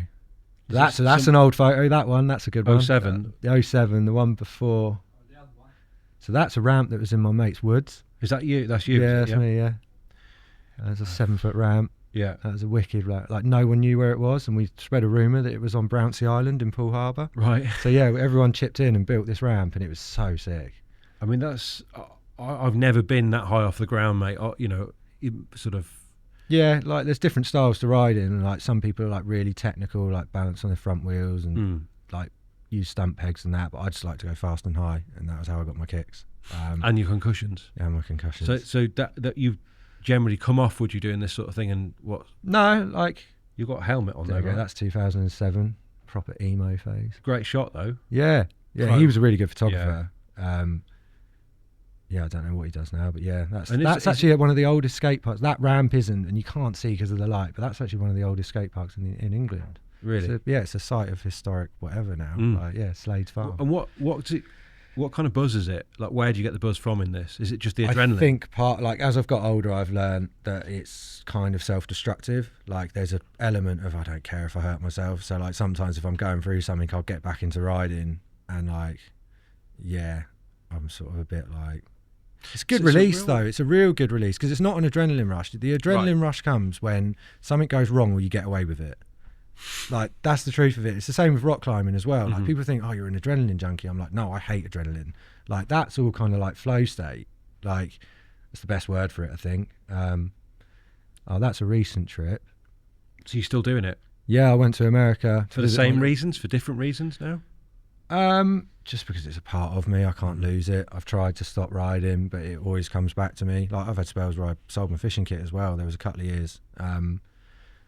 And like these things are just part of me, and I've learned that like what that kind of hot and cold nature. Yeah, just that hyper focus. Like it's ADHD or whatever it is.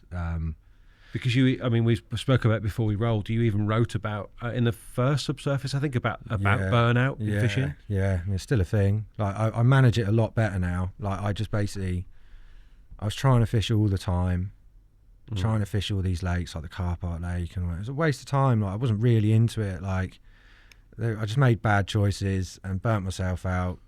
You know. So actually, despite how sort of angry at times that you felt.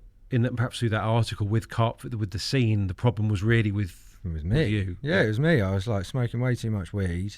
I'd encountered some absolute horcrux of humans, it just soured me on it, and I was done with it. And God, there's some really old photos. See, these are photos I haven't seen. And that's a unit. That's now a screw fix in the town where I live. And our mate's dad, he built this indoor skate park for his nipper. I mean, you're close to the roof there, surely. No, I'm not. It's just it's the camera angle because he's sat low. I'm probably only like 4 or 5 foot out of the top. But yeah, that was a few weeks actually after the last bad concussion I ever had. And I hit my head so hard I burst all the blood vessels in my eyes. I've not been the same since. Honestly, like my cognitive. Right. Yeah, it's bad. I mean, because I didn't used to wear a helmet. Oh my God! I used to wear a hat backwards because I was so trendy. Right. Like not trendy. I just used to feel like a helmet held me back.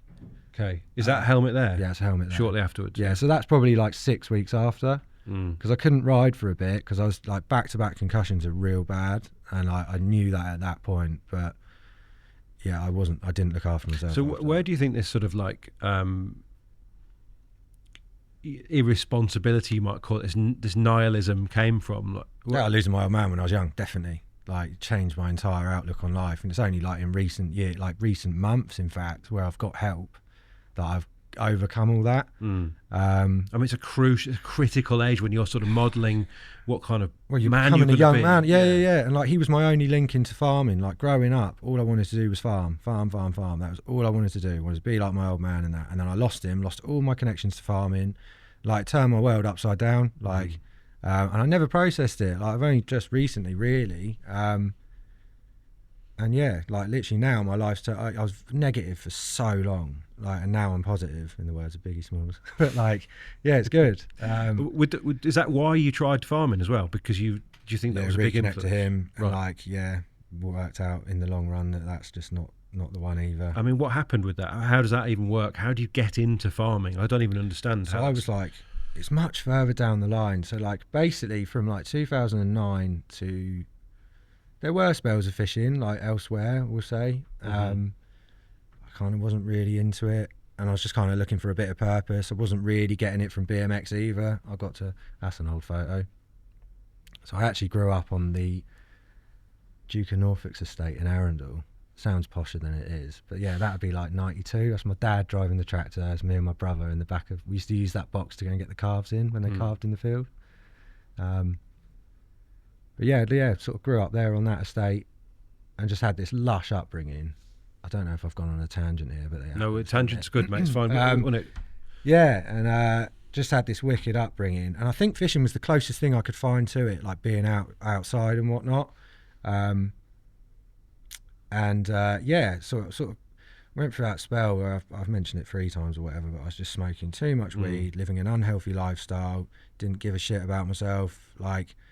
Smash myself up on my BMX, I don't care, like, you know. And then I got to a point, it was about 2014, I'd encountered some not very nice people fishing, had these other things go on with, like spots being soaped and that. So my last year on Ellis, we've skipped it, but the Divers Bay, which I was fishing in the winter, turned out that it was full of soap. Someone had soaped the absolute life out of it, mate. Like, honestly, like, called the Divers Bay for obvious reasons. The divers used to go in there, and Terry's written about it, everyone knows. But like, I had this mental thing. I've gone on another tangent to keep me back on the other track. I was fishing for these fish that were showing, but they were showing amongst the boys, and they wouldn't come in. And I was like, it was mental. And I was putting singles out there, and you just wouldn't get bites, but they'd show. And then like Ian, the bailiff, rung me one day and he's like, "You're not going to believe this." And I'm like, "Go on." He's like, he was fishing in the Divers Bay and there was a few of us sort of fishing it. And he was like, "The divers have like just come up to me and been like, 'Is this bait?' And they was like, they literally had a sack full of like, their little diving sacks, they collect things, I guess. Yeah, it was just full of soap. And he was like, 'There's hundreds of them out there.'" God. And Ian's rung me and I'm just like, Ian doesn't know about what's happened to me over the years before on Spin. And I was just like, this can't be happening. Like, because at that point I used to drive up to Ellis, like, which was 100 miles from home, and bait up on a Wednesday. Like to try and like, it was a good winter really. It was good. It could have happened, I think, or something could have happened, not it. And yeah, like to be honest with you, like with that and like the previous years, and then went to the car park, they all died. Like I was just like, I've had enough of this, and I made like I'm getting sort of lost here, I think. That's all right. I did get back into fishing briefly, but only for the reason that Spin was open for the first time in the spring. It was a massive change. Like, so I was like, well, I've got to fish. I've got to fish this first spring, but I wasn't really into it, to be honest with you. And I caught half a dozen fish. I had like the upper hand of all of those years watching. And it really came into its own because there was way better anglers on me, but I just jumped on things quicker. And I basically caught them off this area. I'm not actually going to talk about where I caught them because one day I might go back and fish for these stockies. And yeah, I caught big common and I caught a load of other rare ones, and it was wicked. So it's almost like you've gone back and you're half-hearted compared to before, and yet it just flows and you catch them. Yeah, and it was literally just winding them in. And then as soon as it was, because it was busy, and then a few mates were like, "We can't give you a wide berth in that swim anymore because you're going to bray them all." And I was like, "Fair enough, boys." And I just stopped fishing. Like, it was literally just put it down. Let's have a look at the common before we move on too far from that, because it is one of the kind of, from as an outsider to Ringwood, this is one of the fish that I think of when you think of Fuzzy Mike's photos are pretty iconic of it, aren't they? And from our sort of gang, there's other photos of it. So it had actually been missing. Yeah, that's it. There's a couple, aren't there, of this? So. Yeah, it's the old Hendrix shot of it. Didn't resist. But yeah, an ounce under 45 pound. Yeah, big carp, mate. But it hadn't been caught for 2 years before that, and before that it hadn't been caught for 4 years. So my mate Pryor caught it before me. And yeah, we just presumed it was dead. We were like, "Oh, it's another one that's been missing." Like, no one had seen it in the water. It's in the sanctuary under that weed. And yeah, you could literally see the that dip in its back. That's like you knew which one it was. You just knew, and like we never saw it. No one saw it. And it turned up. Pryor caught it, and then 2 years later I caught it in the spring. It did 2 more bites that spring as well, so I'm glad I caught it first as well. Do you remember what it was like at the moment you netted that?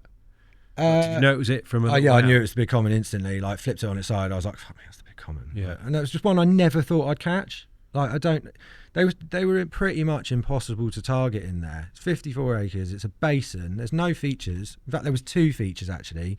There was like a shallow plateau next to an island, and there was a hump off a goose slide in the bay where I fished, but the snags had grown over it. It's the only 2 features in the lake. Like, mad. So you couldn't. There was no super nomadic, presumably. Yeah, like it was. You just couldn't. You couldn't pin them down to like, the only area you could pin them down to was that out of bounds. And I did do a little bit of fishing out there. There's a couple of other ones where I sort of got wind that the boys were. And actually, it's in 2012 when I came back from America on I went on like a 3-month BMX trip. Came back, found out the lads had brayed them from the middle, and they'd all stopped fishing it. And I was like, I'm gonna have a bit of that. And went and fished the out of bounds and caught a couple of the good ones. But that one. That's a sensei. I love it, mate. I think it's a great, interesting shape. Yeah, everyone says to me it's the better of the 2 commons. Like, I always wanted the other one, the Ivy, one that's still there. But all my mates are just like, "You're off your head." Like, that's a way nicer fish. But I don't know. I think it was more the fact it was like how inspired I was by Marcus. Like, yes, you have personal reasons.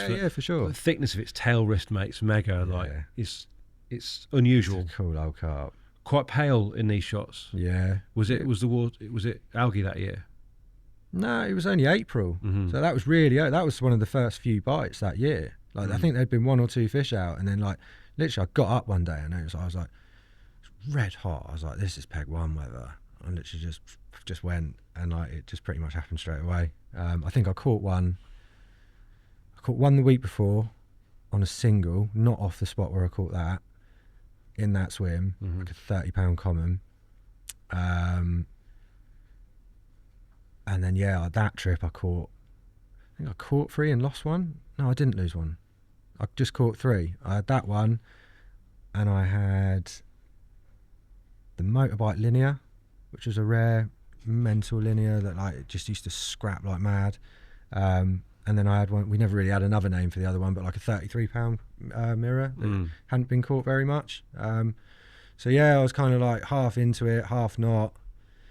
And just like, And is this is when you drift into farming? Yeah, this is when I took out a student loan. Took out a student loan, went back into farming, like, right, I need to sort my life out. I don't want to be an angler. Like, I'm not that into this anymore. It's not healthy for me. It's not good for me. I wanted to stop smoking Which weed. is really understandable given the stuff you were doing to yourself. Yeah. In the name of angling, if you like. Yeah. And like the BMXing as well, like, and I will just say there's loads of BMXers that don't, aren't doing it for the reasons I were. So like there's plenty of healthy riders out there and that, and have plenty of healthy anglers as well, but it was just a personal thing, I suppose. Went and got back into farming. Like took an £8,000 loan out for And what does that buy you? A level 3 NVQ in agriculture. Right. Which in the grand scheme of things, like I'm glad I did it. But it doesn't get you a lot. Like, I mean, how dogs. I've sort of grown up hearing about how much graft farming is. Is it as hard as it's made out to be? Yeah, at times. Some days, like you get up and you think it's all worth it, and then other days you're just like, what is the point? Like you switch the TV on, everyone's slating farmers, and like. I don't really want to get too into conspiracy theories, but like they're taking the brunt for a lot of things that we're not responsible for. Yeah. And like that's kind of makes it hard. And then obviously like you've got to meet all these standards as well from like exterior sort of things. It's just a savage way of life. Like. And this was cattle. I was dairy farming. Yeah. And this is on someone's farm that you went up. Tenant farmers. Okay. And they're some of the best farmers in the country. Like I still speak to them. We live in the same town as them. And they're incredible farmers. They're like a northern family from Cumbria. Like that's my mum with a group of heifers. Mum used to feed the calves on the farm when I was a nipper. So, but they're just like a northern family who came down here to be able to expand the business, like, to be able to expand and push on farming. Great farmers, they do it right. And they were amazing people to learn from. Like there was not better people I would learn from. And was it your kind of intention that you would stay in farming and try and reconnect with what your dad had been doing? I thought that was going to make me happy. I thought like, this is going to be it. I'm away from that sort of unhealthy lifestyle. I sold my kit, so I couldn't fish. I was like, and I sold. A couple of years later, I sold my bike as well because it got to a point where I was hurting myself occasionally, and they were just like, look, we can't keep you here if you're going to go and hurt yourself. And it's like, you kind of have to make a choice, and it is a lifestyle. So I just chucked everything into it, sold my bike, sold my rods.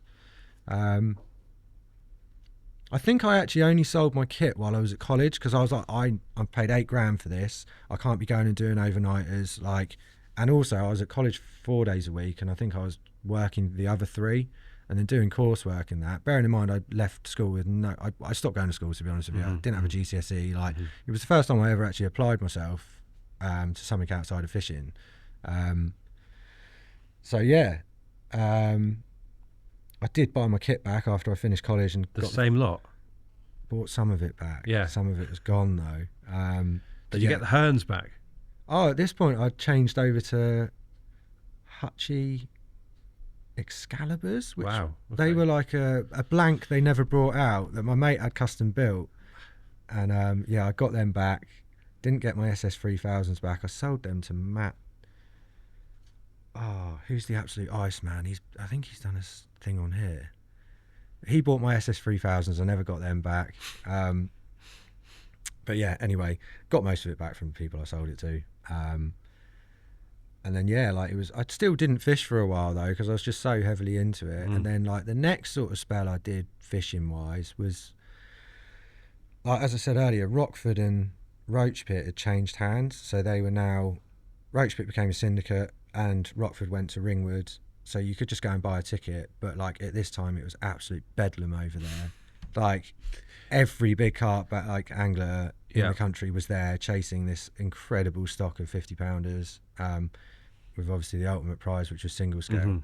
But yeah, I just bought a ticket because loads of my mates were going over there, and went over there. And because these had been like, to me it feels a little bit like they would have been forbidden fruit for you guys, despite the fact they were on your doorstep for so many years. No, they were haltwood fish. No, I mean in the sense that you couldn't get, like you couldn't get a I thought you were alluding towards the point that Simo claimed they were Simos then. No. Well, maybe we'll come on to that, yeah. But no, I mean in the sense that you may have you were living in the area, but you couldn't just get a ticket for those lakes for so many years. Yeah. I did get a Roach Pit ticket at one point. But the waiting lists involved and that kind of thing. Yeah, and I just didn't really have that sort of money up front. I didn't have 350 quid, which sounds like nothing these days. But there was still the option for it. Like loads of my mates went and fished Rockford and Roach, no, not so much Roach Pit actually, more Rockford.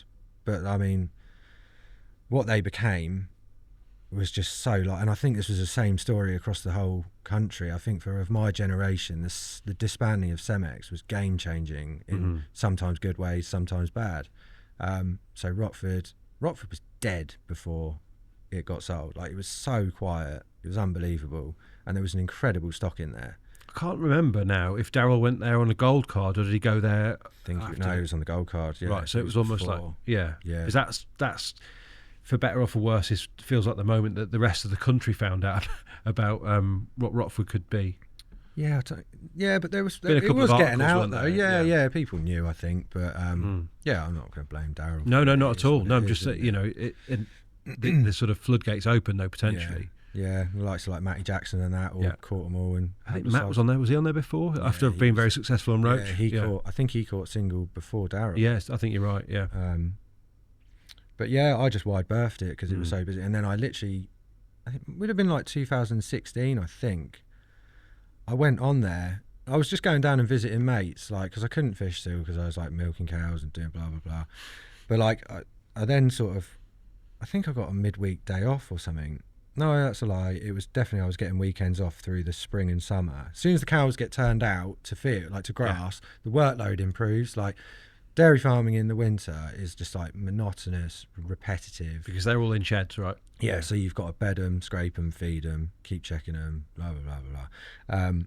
But like as soon as the spring came around, working for them, they were like, well, you can just have Saturdays and Sundays off if you want. And I was like, I'd rather have a midweek day off, to be honest with you. Like, but yeah, I sort of just thought, sod it, I'll buy a Rockford ticket and go over there with the boys. And like, yeah, I just turned up and dropped in the bay, tied up 2 solid bags because I knew there was fish in the bay, whopped them out, and caught a massive one for my first trip, like a 40 pounder. So yeah, it was mint. You got a shot of that? Yeah, I think there is one in there. It's called the Dead Fish. What? Film shots again. Yeah. Really? Even at that stage? Yeah. It's kind of. I don't think I've ever seen that one before, Nick. No, I mean a lot of them did look quite similar, but it was a hell of a carp. But yeah, it was a 42 pounder. And you thought Rockford's easy? Yeah, I did. Yeah, but like, I always knew that I wasn't geared up for like the range sort of stuff. It just had absolutely no appeal to me. But it is very close to the pub. Yeah, but I'm not much of a drinker, so like it never lured you in. Nah, no, I don't think I've ever been hammered down the lake. No, that's an overstatement. I have, but like, no, I never went down. I never really went in the pub while I was fishing. Was Rockford a brief flirtation, or was it somewhere you? I went back to it. I went back there in 2020. Oh, quite recently. 3. Yep. So like I went back to Spinnaker, you know, where I said I caught that one at 36 that I'd had at 18 when I first fished it. Yeah. So I pulled off then, and I went over to Rockford that winter. At this point, I was rolling all the hook baits. sorry, this is going to get really hard to follow. And I was milking cows full time. So like that, I was getting 1 day a week off. And I was trying to roll hook baits and trying to go fishing, and like it was an absolute nightmare. I can imagine. So I did like the whole winter just doing a night a week, basically, because I'd taken the milking role on. I think I wanted to do it, and that's what my dad did. So it was part of that, like trying to connect with him and see what the score was, and like thought like this is what I should be doing. Shouldn't have been doing it. I knew like. Anyone listening to this who has that niggling feeling about anything in the back of their mind, like listen to it, because I knew I was never right for this. I'm good at it, but I knew it wasn't enough for me, and it wasn't what I wanted to do with life. So like I when I started back on Rockford that winter, I was working at the farm that I'd started my career at, but I was doing 6-day weeks. I was like basically giving not too much of myself to the job, because they deserve someone like that. They're great people, but like it just wasn't right for me. And then another farm kind of sort of poached me up the road, promised me the world, and I went there, and it enabled me to do more fishing and roll more bait. But it just wasn't a good move, and like that was when I like knew like this ain't the one for me. But anyway, before I ended up getting out of farming, which was only this year, so like 2023, I went over there. It was a reduced workload, so I could bait a couple of nights a week. I was just walking it. I knew they liked this bank. No one else was fishing it. Just going down there with a bag of boilies, spreading them out there. And I managed to. It was a lot more working it out. I'd fished this swim that had been fished relentlessly, and then I put a rod slightly left in the swim, and I caught one straight away, and I'd fished the absolute death out of these spots out in front. And like, I don't know, sometimes you put 2 and 2 together and you get 4, and sometimes you don't get it right. But this one, I was like, they don't feed in front of this swim that much. I reckon they just pass through here. They're hard to catch. I'd lost one a couple of weeks before on like a peanut, like a single peanut over hemp, and I was just like, I just can't be asked to fish like that. I'll hold my hands up. Like, it's just, So I was like, I moved 2 swims down. So I'd caught one fishing left, then I moved 2 swims down, baited, and this is a pretty cool story actually. I got down there, and the wind was hammering, and like this is September now. It's 2 days before my birthday, which is 23rd. Not that matters. The wind was absolutely howling, and I was like, "Oh, are they going to be the end on the end of this?" Like it's really humpy. And Rockford is like an egg box in places, and like my spots were between. If you went a foot left and a foot right, you were on these gravel humps I was fishing, but the water depth would be like 2 foot difference, and there'd be 2.5 foot over the top, or 4 foot. In that sort of wind, like I couldn't really tell, to be honest with you. You get a drop, it was like dunk straight away. And like basically I did the first night in this savage weather, and I saw fish off the wind on the other bank, so I packed up and moved. I didn't actually. I left my rods out, ran round to Northern Neil, who was fishing peg 1, and I ran in the swim, and I'm like, "Are you seeing these fish?" And he goes, "Yeah, mate." I said, "What are they lined up with?" Because I had them lined up from that way. So I ran back round, got measure maps out on my phone. I was like, "Right, they're bang there." Like, and I was like, "I'm going to go and move around there." Moved round there, stopped in for a pint and a bowl of chips in the Alice Lyle, set my brolly up, fell asleep, woke up, but before I'd fallen asleep I was pushing my bank sticks in, because this was like probably like early afternoon. There was no rush, it was sound, and I'm terrible at getting my rods out before it gets dark, so I'm never in a rush. And like I've had like a load of missed calls. Well, I thought I'd seen fish back in my swim. But there was a lot of birds out there, and I thought, like, when you just can't tell, it's a long way across. Like, it's 54 acres, it's the same size as Spinnaker.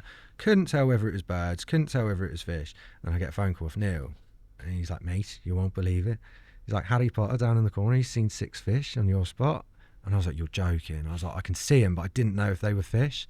He's like, "You've got to get back round there." So shout out to them boys, Matty and Neil. I would not have caught those fish. Well, maybe I would have moved back round the next day, but whatever. It turns out that night I braced 2 of the big ones. So amazing. Yeah, I love the fact that those boys, like, they were doing their own thing, and they didn't have to tell me. you know, they could have moved in there and caught them, but they knew I'd been baiting. Yeah, there we go, roach head, mega old one. But yeah, it was so windy. Like I tried to sack him in the bay, and the wind was just so savage, it kept pushing the sack in, so me and Kinga just photographed it. Yeah, because he'd come down for a social that night, and he was asleep in his van, and I've just ran up to his van, whipped the side door open, I was like, mate, I've got roach head. Like, yeah, it's mental. So yeah, he's £48. So that was one of the ones you'd have liked. Yeah, to be honest with you, I didn't go on there with any. No. Like I'm not particularly like that anymore, like that whole targeting one fish. Like I'm not actually good enough at fishing to do that. But like to me, it's just like getting amongst the last of these proper history fish in the area. Look at those little pearly scales. There's a tiny dusting of them, isn't it? Yeah, it's those old Holtwood strains again. Yeah, like, they're just mega. So yeah, caught that one. So and you then got out back on the spot, and they were there. Yeah, like they were. I got the rods back out, and they were there. And at like 2 a.m, I caught roach head, and then at 4 I caught that one, which is pretty common. It looks a bit tired there, and it would have been nicer in day shots, but I just couldn't sack them. No, mate, you did the right thing. No, just got right underneath the canopy of the trees and just clicked away with the flash on. It's long darkness, isn't it? By that time, I suppose. Long hours of darkness. Yeah, like I don't really care about sacking them, to be honest. I will sack them if I'm happy to, but like I'm not going to jeopardise it if there's any element of doubt. Like, so yeah, that one's 45. A brace of upper foot, a mid foot in an upper foot. It's incredible. Yeah, it was cool. It was cool. It's been done on there loads of times. It was nothing. It was special to me, obviously. Yeah. Like it's great, but like I'm not claiming to be anything special. No, mega, love it. But yeah, I was well happy with that, and then I did lose what I think might have been the big one the week after. What is the big one in there? Bobble. Right. Because Dave Bull caught it 3 weeks later. I mean, you just don't know. I didn't see it. It was the middle of the night, but like I just had this feeling I was going to catch that big one from that area off that spot. And I just had this most savage take and my back led jammed. And I was just like, come on, free up. And like it just literally and just wound in, and it hooker come out. Nightmare. And then Bawley caught it at like £57 3 weeks later, and it had a fresh hook hold in its mark. But someone else claimed they'd lost Bobble as well, so I don't know if it is that one or another one. Who knows? There's loads of other ones I'd like to have caught in there, but I went on there and said if I catch one of the good ones, that's enough for me. And it's like, well, I did that, so you know. I think you've introduced the the idea that the hook baits are a thing now. We do need to talk about this because it's been, you know, I have to say that the social media stuff you do with the Stogelmans brand that you've set up, I love the honesty of it, mate. It's the only way to be. I'm not actually like, my memory's too shit to be a blagger. So like, you've just got to be honest, haven't you? Yeah. Like I don't remember things well enough to lie. Like, what was the inspiration behind doing that? Because you said you started it while you were farming still. So like back when I caught those original ones from Spinnaker, that was all on my own cork balls. It was like I'd get the B5 handy packs and that. And then after that, this is probably a good time to talk about it. Beadle got me onto his little custom bait that he used to get rolled. And basically the theory behind it was like it was a really, really high grade base mix with all these mental things in it, really high liquid levels, reduced egg levels. Sometimes the mix would have no eggs in it. Like we'd vary it, or say Dave would, and I'd follow suit. And you know, super soluble sort of stuff. Yeah. Like just something completely different. Like, just like higher levels. Like I said, like really premium base mix and premium liquids at high levels. And that wasn't really being done. Like it wasn't being mass produced anyway. So like that switched me on. Like I was like one of the big turning points in my angling anyway was when I started using better bait. Like the B5, things like that, Triple X, blah blah blah. Like I'd really noticed a change. Like as a fairly substandard angler, like I got better results and caught bigger fish. So yeah, I was just like tuning in throughout the years to like these baits I was using and like reading Wilmot's book and all things like that, and then finding, you know, like shop bought pop-ups were never buoyant enough, were they? So I just started like making really simple bright cork balls, like, you know, pineapple ones, and like there was what's the best pineapple to use, the mainline one, blah blah blah. And like I did that, and then Lee Lagan was also rolling at that time, wasn't he? Hookers. Long time now, isn't it? That it's been a long time gone. But I did used to use those Gandys he did on the back of what I'll hold my hands up. Terry used them, and I was like, I can't fish an Ellis. I'm going to get on them. You know, and I do a similar hook bait to them now, but it is vastly different to them. That's a deeply spiced sort of Indian spice. Like I don't think that combo was a secret. You know, like Ian Russell was doing it years before at Heathrow, wasn't he? There we go. That was the other week. So those pink ones are the Indian spice ones. The nearest one's chocolate malts. Yeah. Look at them, all hand glazed as well. Pretty made, all in a row. Yeah. Sorry. Anyway, you've started to make them for yourself. Yeah. And like I was just like whenever I needed to, because I didn't feel shop bought pop-ups were buoyant enough for chods and hinges. So like there's a lot of those fish that we talked about I caught on my own hook baits. I did catch those second batch of, I didn't think we actually looked at them. There were some Ellis ones that I caught on Lee's hook, like his pop-ups. Okay. And you're starting to sort of cultivate an interest in attraction. And then Lee dropped out of it. So you had no other option but to roll your own. So I don't know what else we're going to look at here. Do you remember the moment that you decided that it was going to be more than just making your own hook baits? I wanted to do it. Like I had that niggling feeling in the back of my head that farming wasn't really for me.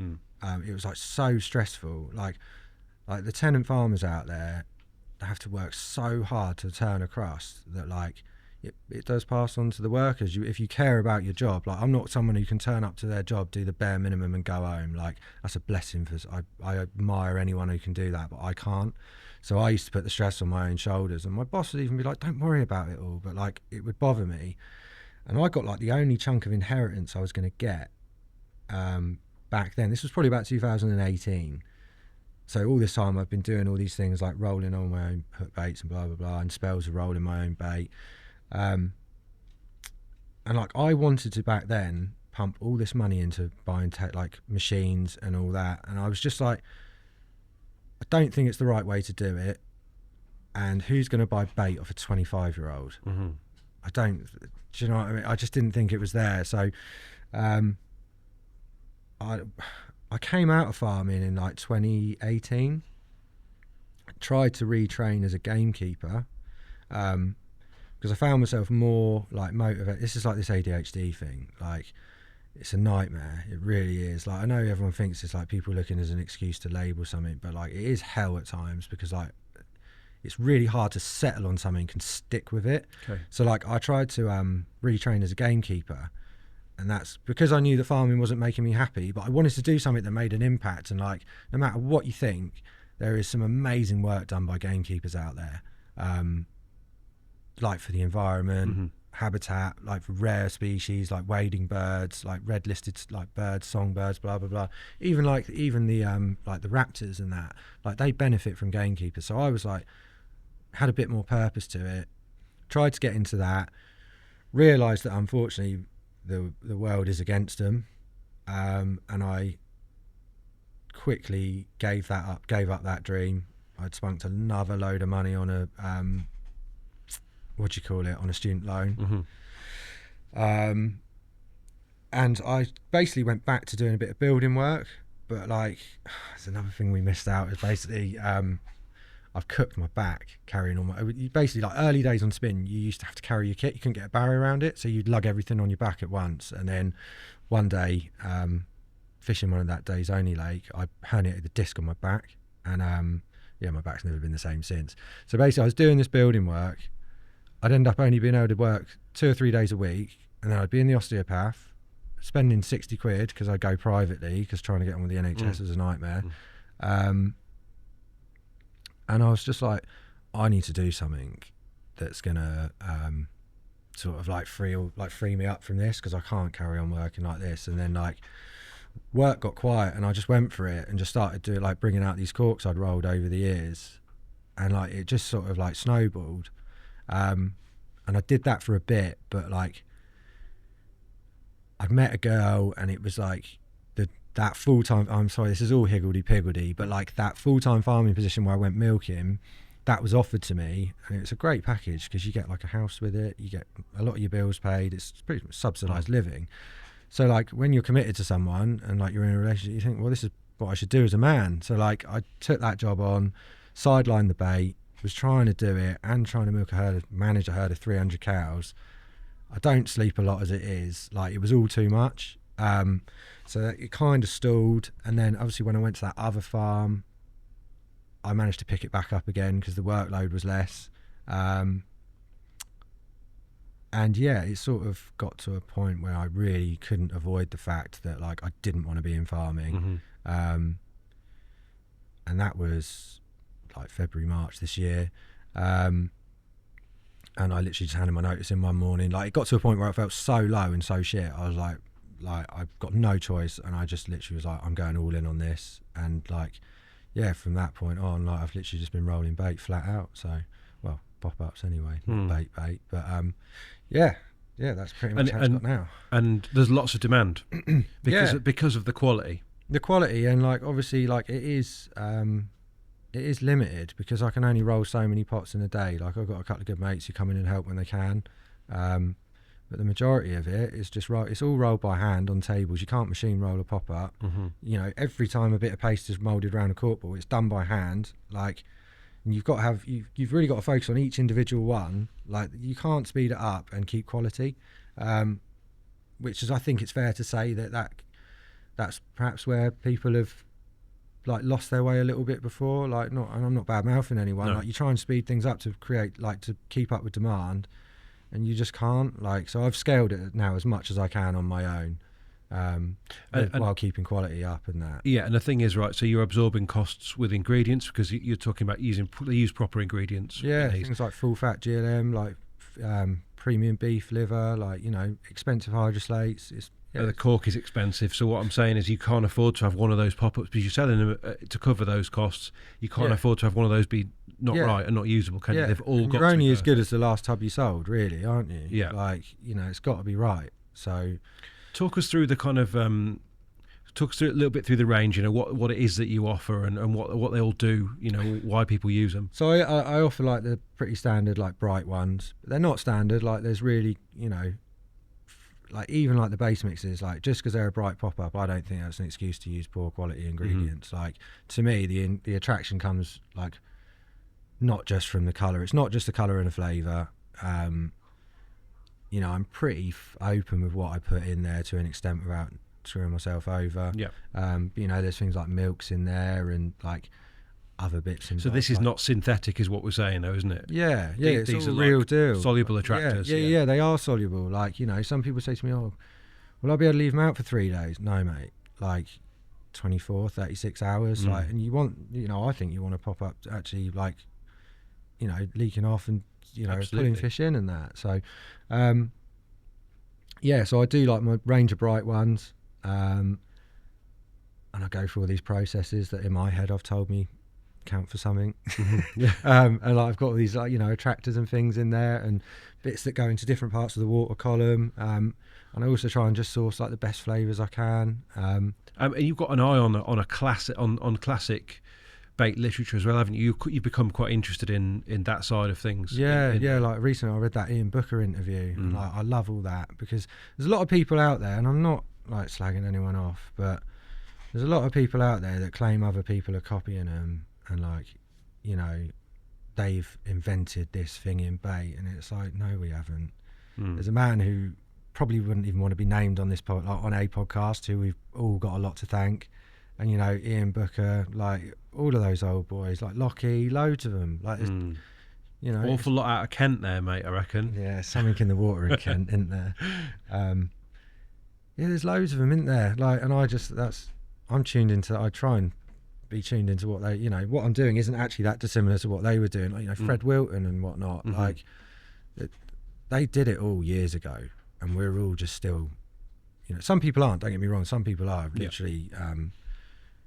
Doing what they can to be different, and like I'm not discrediting anyone at all, but like, yeah, you're talking about some fundamentals though here, aren't you? With the attraction that you're tapping into. Yeah. Just I don't think it's changed. I don't think that. Well, the carp haven't changed, have they? No, they haven't. I mean, their exposure to it has. It's matched. You know, it's saturated now, isn't it? Like there's so much bait goes in and whatnot. But What's your favourite part of it? You said earlier about how it calms your mind a bit, the kind of process. Yeah, it's one of the few things where my brain goes deathly silent, and it's almost just I just sit there all day, happy as Larry. Radio on or? Yeah, essentially what I've done is made a living out of the dream of Terry's post hut in Pursuit of the Largest. I've got the radio going, kettle. Like, yeah, just all that. It's just a carpy little den, and like I just sit in there rolling pop-ups, like.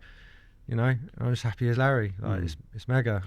And you can zone into a degree where you're producing these things at a level that's close to perfection, every single one. Yeah, as best as I can.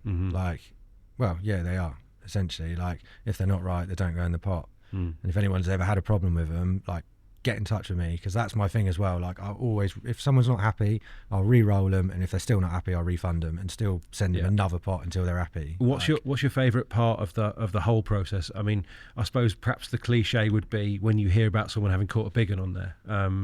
But are there other bits that you like?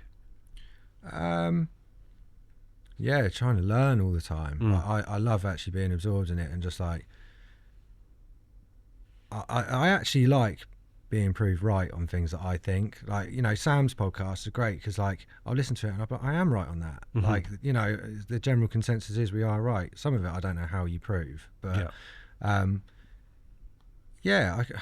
just love the learning, and like, it's given me a lot of self-confidence as well. Like it's turned my life like completely like on its head. Like it's in a good way. Like I'm a lot more confident now. I'm a lot happier. And the reception's been excellent, it would be fair to say, hasn't it? Yeah. And you sell out, don't you, of these things? Yeah. Like, but that is maybe because I can only produce a certain amount. Like, but like I get a lot of repeat custom, a lot of new customers, a lot of messages, a lot of word of mouth. Like people are like, "Oh, you'd be shook up if you knew what had been caught on them." But at the same time, like I don't lay claim to like captures being solely down to a hook bait. Like you can only do so much. Like I can only put in the best of what I can get hold of at honest level, like at the levels I say. That's all I can do, and I can only give them to anglers in the best possible like state they can be to use. Like still like 95% of it's down to the anglers, isn't it? Like of course, like but I find that really uncomfortable. Like but that's for everyone else to say, really, isn't it? With the fact that you can get a lot of confidence from putting out a hook bait that you believe in, and lots of people do believe in the stuff that you put on. I believe in it as well. Like those pilgrims are mega. Like, well, the pilgrims are like the one that get all the headlines, aren't they? Yeah. Tell us a little bit about that and what they. It's basically it's back off that.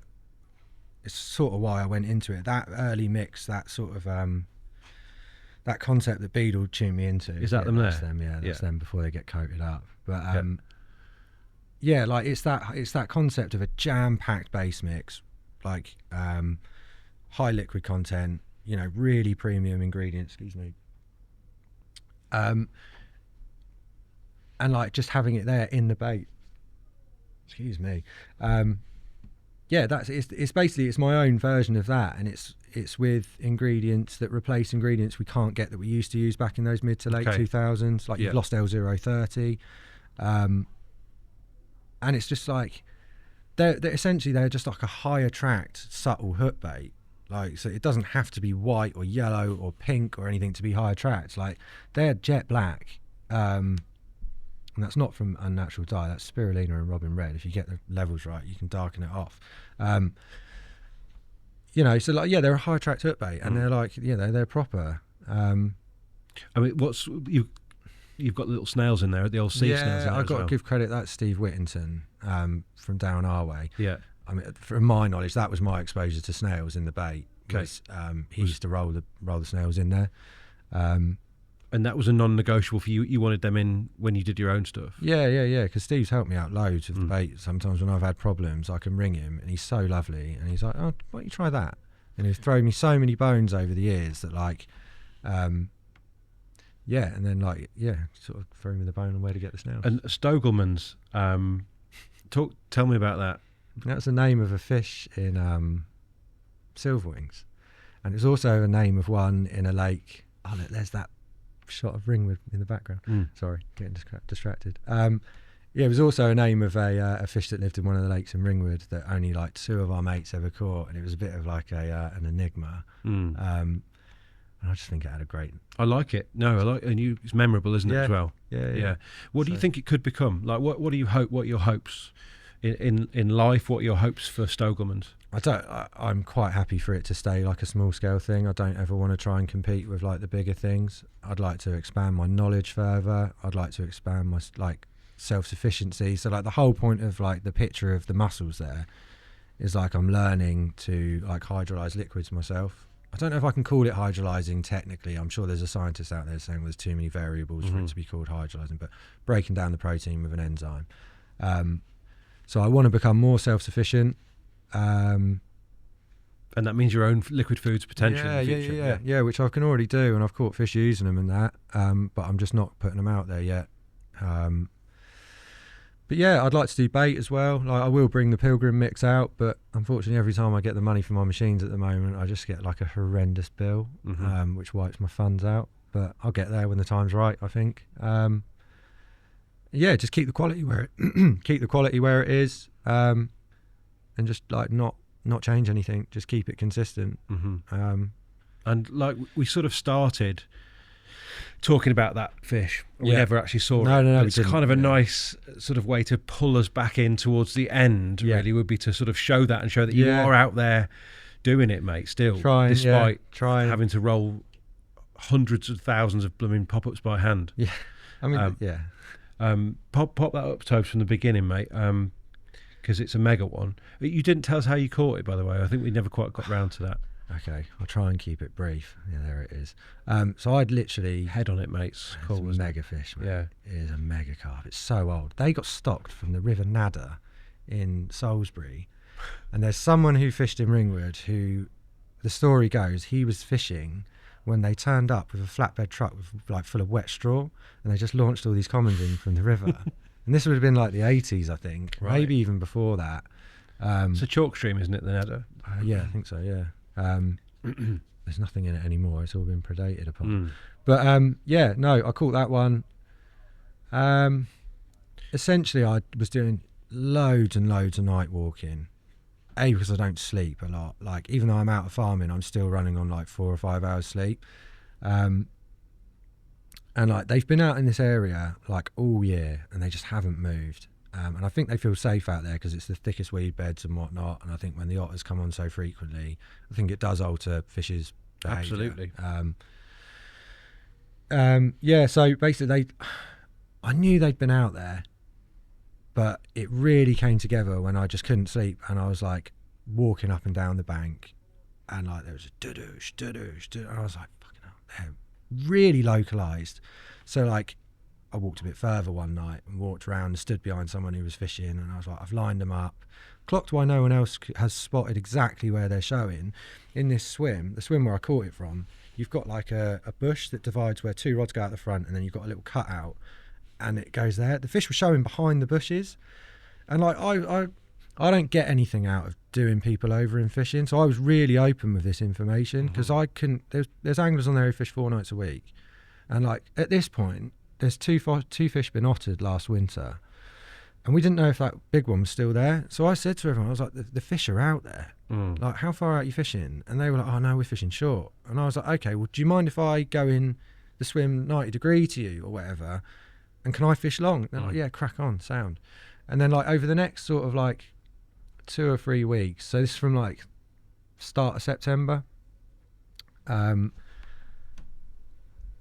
clocked them, and I've actually pinned down where they are, but it really accelerated and got like I worked things out quickly from my birthday, which is I fished on the 23rd of September.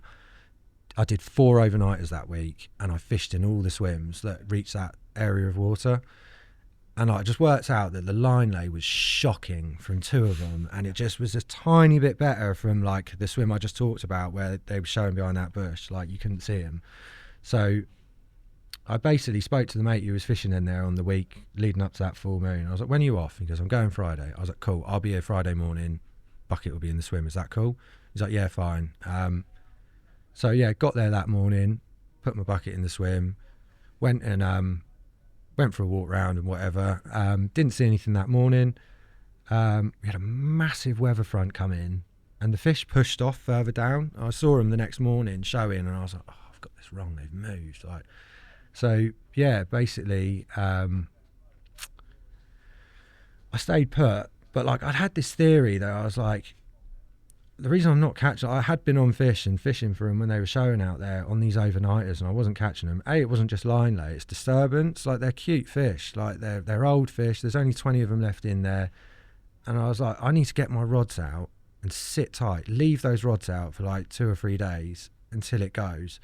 And that's pretty much exactly what I did. Like, that weather front passed, I got my rods out, changed my baiting up a bit. I used loads of casters, maggots, corn, hemp, loads of crumb boilie. Not only my own, I got to shout out Joe Forrester, because I actually had a bag. Like, I literally opened my freezer and I was like, I've only got a kilo of my own bait left. And I was like, oh no. Rummaged through the bottom, and I was like, Joe does this green bait under the counter. It's mega. And like, I trust Joe. He sounds like he makes great bait. And I just grabbed it, went down there, put loads of that out, like crumbed up and whole. And yeah, just went for that more like bits approach and changed that up. Just straight bottom baits. Well, actually they were tipped with a little bit of corn, but I caught it in the dark, so it doesn't matter. And yeah, literally left the rod out there. And on the second morning, so did the first night, got the rods back out after that weather front, left them, and yeah, it just tore off on the Monday morning. And, yeah, man. Yeah, the slug. Is that what it's called? Yeah. Little black mark. It's a shit name for it because it's a hell of a carp. Yeah. But like that little black mark on its tail, that's why they call it the slug. Oh, the little one that looks like it's stuck to it. Yeah. And that's big. Yeah, 47. Right. Like I weighed it on my own, and it was bouncing between 47 and 48. And like, to me, I was just like, 47. It's a great shape, isn't it? There, like carp. Like, yeah. We really struggled to photograph it. Like the light was just a bit iffy, but yeah, like you'll notice there's different colours because we actually switched over to my mate's camera, and we put my memory card in his camera, and then because the f-stop would go lower, I've actually since learned how to use my camera. I had a Gaz Ferrum special. Did you? Like, yeah, I did. Yeah, he came around the other day and he's like, yeah, if you just do that, it'll be fine. But as I said before, like I really don't. Yeah, you're sort of fighting the light there, aren't you? Yeah. Like one of my mates was stood with my bed chair cover like that, really like, trying to keep the light out. Like, or it might have been his coat. I can't remember. But yeah, no, we got shots that I'm happy with anyway. Like I don't particularly care about the photos. Proper autumn capture though. Yes, I was well happy with it. So yeah, on the full moon as well. And I'm not a believer. Like I'd fished quite a few full moons this year. Like I pulled it out to try and be there, and like I don't know. It's funny. I heard of a few though. This one. This latest. Yeah, I don't know. But the mad thing is, right, as anyone who follows my socials would have seen that I put those photos, I think I talked about it earlier, those otters that were just mental. So little Rusty, Oscar Thornton, had come down, and he always turns up if I catch a good one. I love it. He's like, I'm coming down. He's buzzing. Like, he's amazing. And we were waiting for a few of my other mates. And we were watching the fish, and I've never seen them like it on there.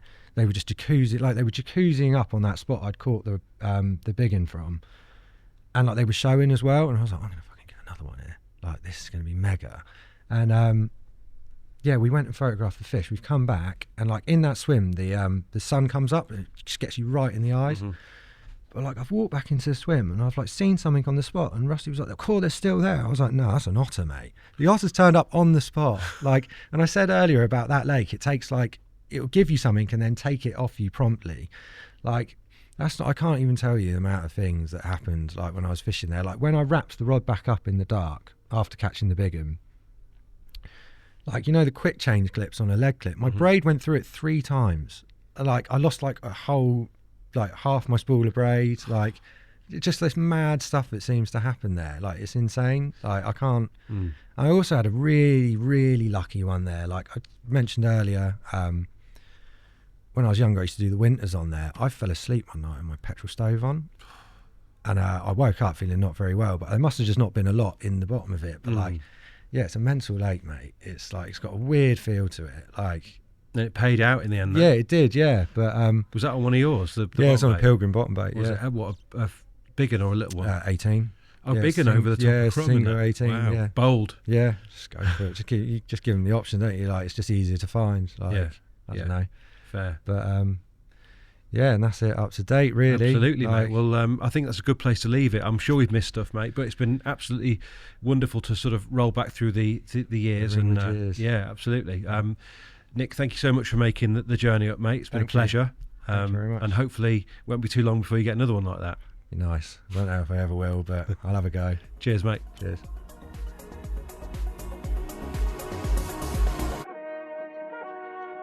The Thinking Tackle Podcast.